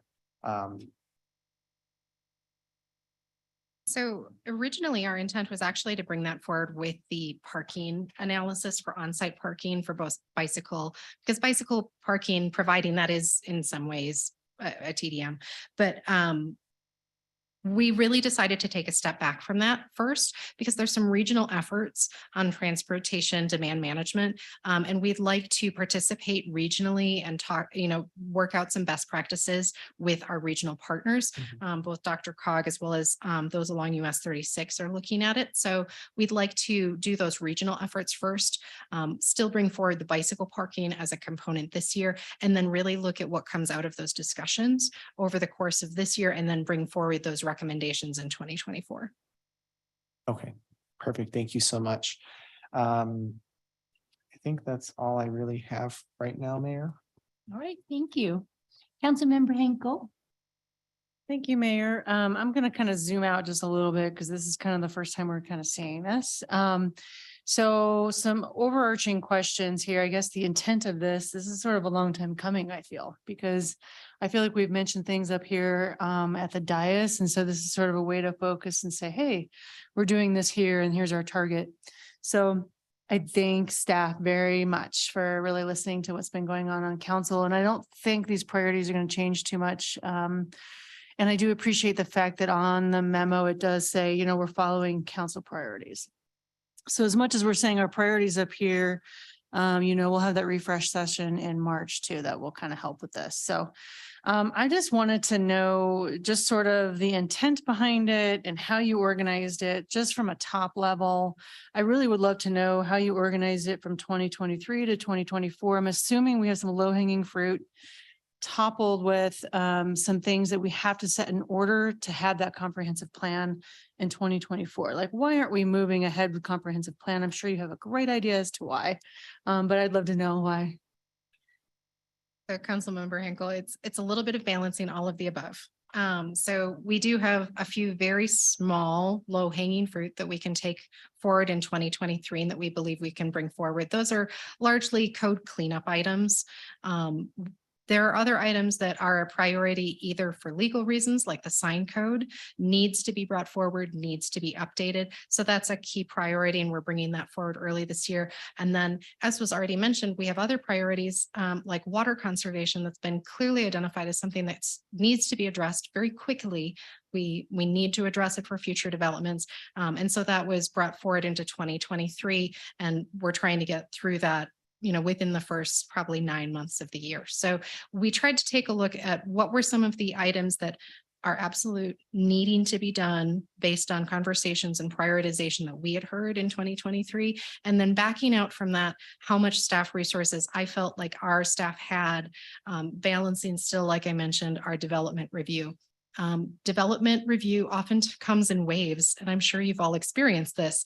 There's a run of lots of council meetings with city or site development plans, and then there might not be some for a couple of months. And we are expecting the next couple of months not to receive many brand new applications. So we really wanted to hit hard this first part of the year on some of these key elements like the sign code and the water conservation plan, kicking off the historic landmark plan, things that we know we can get started and carry through this year. Awesome. Thank you. That brings a lot of like background to it. That's great. Also, I've noticed in the past that we've used the Broomfield Voice for certain projects. I cannot remember if this is in the memo or not, but are we going to use the Broomfield Voice for other things like establishing, you know, I don't know, landscape requirements or other ideas beyond just projects? Because as much as I love to read 20,000 emails on one subject, I actually would love to use the Broomfield Voice. And I know I've been harping on this for years and years and years. Instead of us receiving emails from the public on these ideas, I would love to just read it in one like public forum. And I know we need to probably manage it somehow, right? But I would like to see us use the Broomfield Voice for more than just projects. So is that something that's going to be added to the system? Yes, we expect to use the Broomfield Voice as what we call a hub. So future Broomfield would be a hub, somewhere that if you're interested in these types of projects and updates, you could go to that future Broomfield hub and then the spokes come out from it. And you could look at the sign code and the water conservation code and a mixed use district code and follow along with them. Each would have their own Broomfield Voice page. And for the development projects, we really structure all of those pages very similarly so that our citizens really can go to those pages and know what to expect. But for these types of code updates, there's a lot of tools available with Broomfield Voice. We can do idea gathering. We can do not like a true survey, but we can do like information gathering and idea sharing. There's lots of different tools you can use. It's kind of fun with Broomfield Voice. And so we expect to be able to use those as appropriate with the different projects. Yeah, that's great. Yay. I might do my own little Carlton dance as well. We'll have to do it together. And then lastly, are we expecting, so when we went through the whole Dillon Point, I'll call it a fiasco. But we landed on something that hopefully will work. When we went through that, we noticed we had a lot of variances. So are we hoping to minimize the amount of variances now granted if we do sort of a maximum parking, I'm wondering if then now we're creating more variance requests, right? So I do have concerns about that, but are we looking forward to hopefully reducing the amount of variances that the developers are asking for too? One of the projects that we expect to potentially bring forward, not until later this year for even a study session, so it would probably continue until 2024, is looking at our residential development standards. Because as we're seeing, we are seeing a lot of variances because things are moving towards a small lot development or attached products. And our code doesn't do great at looking at what developers are currently bringing forward, what sells in the current market, what's popular. So we need to look at where that mismatch is between our older code, honestly, and what the new products are being brought forward, especially since there is an interest in moving towards a more density isn't a bad word, right? A little bit higher density, even in like the townhouse product or a small detached single family. So yes, the hope would be that we can modernize the code such that it reflects current development trends. That's great. Yeah, because we can't have our bus rapid transit or anything on Highway 7 unless we have density, right? So we also have to think about too, the developments along I-25 and then the future of where we're going to develop in the future and then also the infill. And are you saying that Governor Polis is against sort of local control? Is that what you're, that shocks me. It's, I was like, what? Who's this? Who No, is? you know what? It's, Councilmember Hinkle, it's exactly to your point over the last 3 minutes. It's competing interests. Yeah. And so one decision impacts another and the unintended consequences always have a ripple effect. And so again, from its Amendment 123 that passed by 52.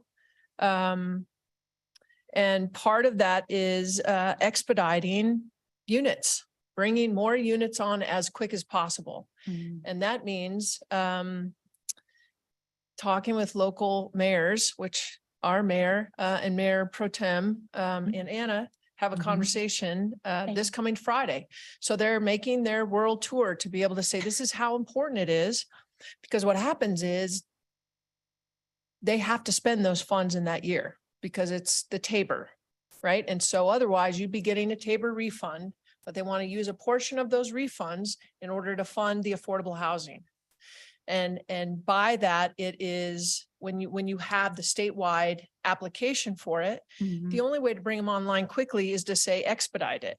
And the only way to expedite it is to say, if you want this pot of money, you need to get these through in 90 days. And you also need to increase your stock. And so the reason I use that, local control is it's a quasi stale argument because you have to have something after just local control, right? Yeah, you have to be able to say, and here's why it's important under these certain circumstances. But again, it's competing interests. So it kind of goes back to Councilmember Lim's point of how do we control infill development? And we say that on a Tuesday morning, and then Tuesday afternoon, but now we have this new initiative that's been passed, and that control that you want in order to expedite it isn't going to be there. So it's more complicated, it's complex. And again, one decision impacts another. But yes, local control is on the table right now with regard to land use. Yeah. Okay. All right. Yeah, we'd like to be in continuous conversation. I appreciate the mayor and Mayor Pro Tem meeting with Governor Polis and his staff and also Anna Mertenzetti. Thank you so much. Thank you. Councilmember Marsh Holston. Thank you, Mayor. We're all of us are on different boards, and I can tell you that for CML, there's nothing beyond local control.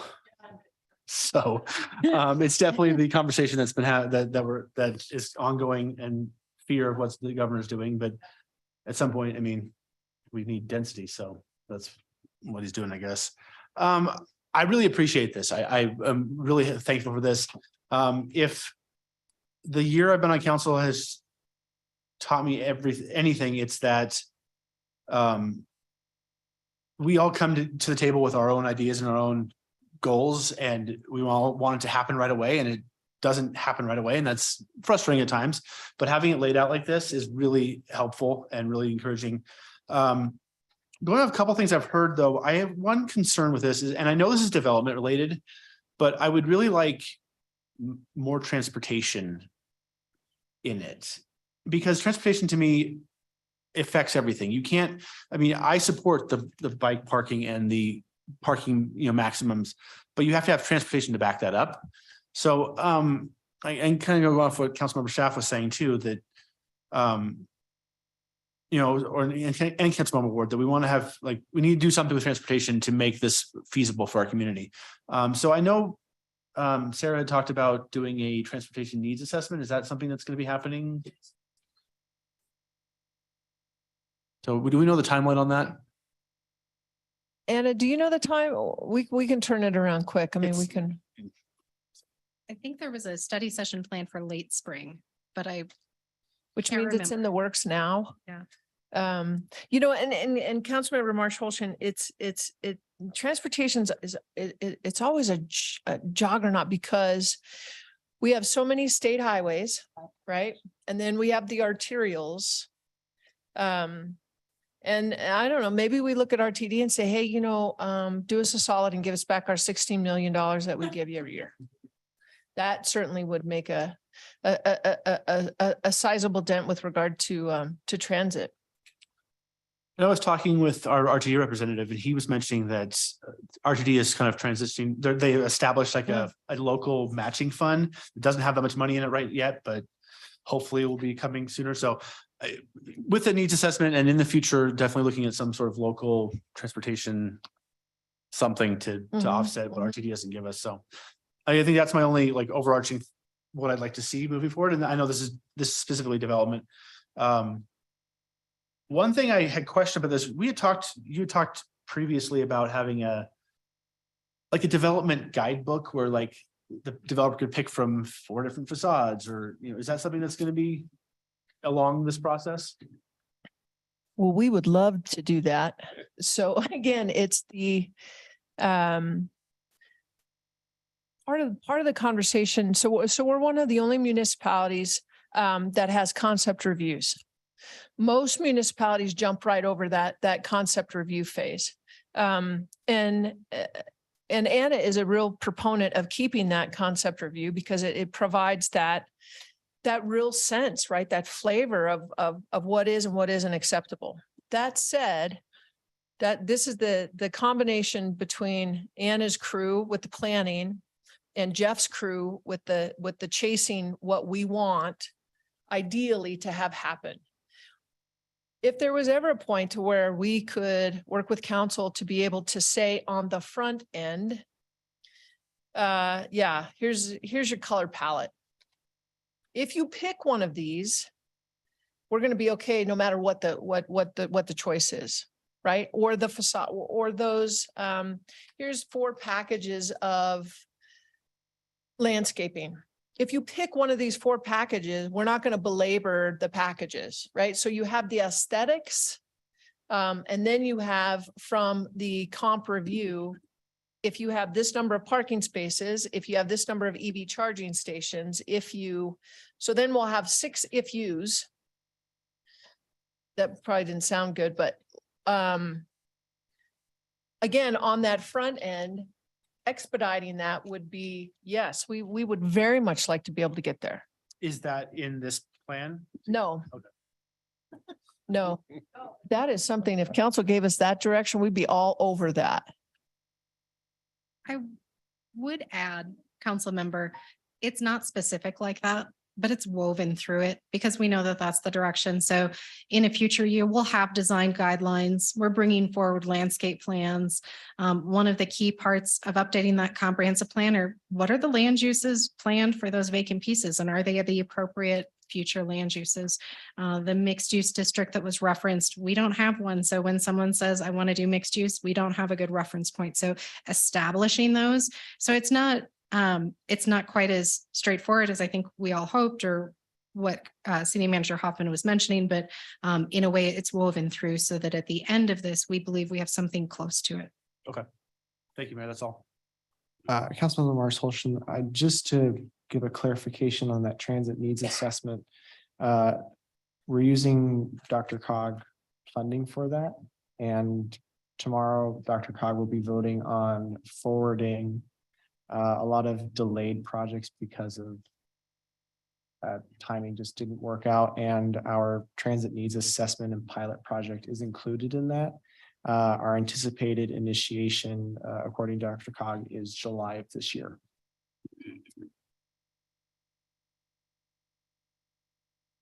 We have Councilmember Anderson.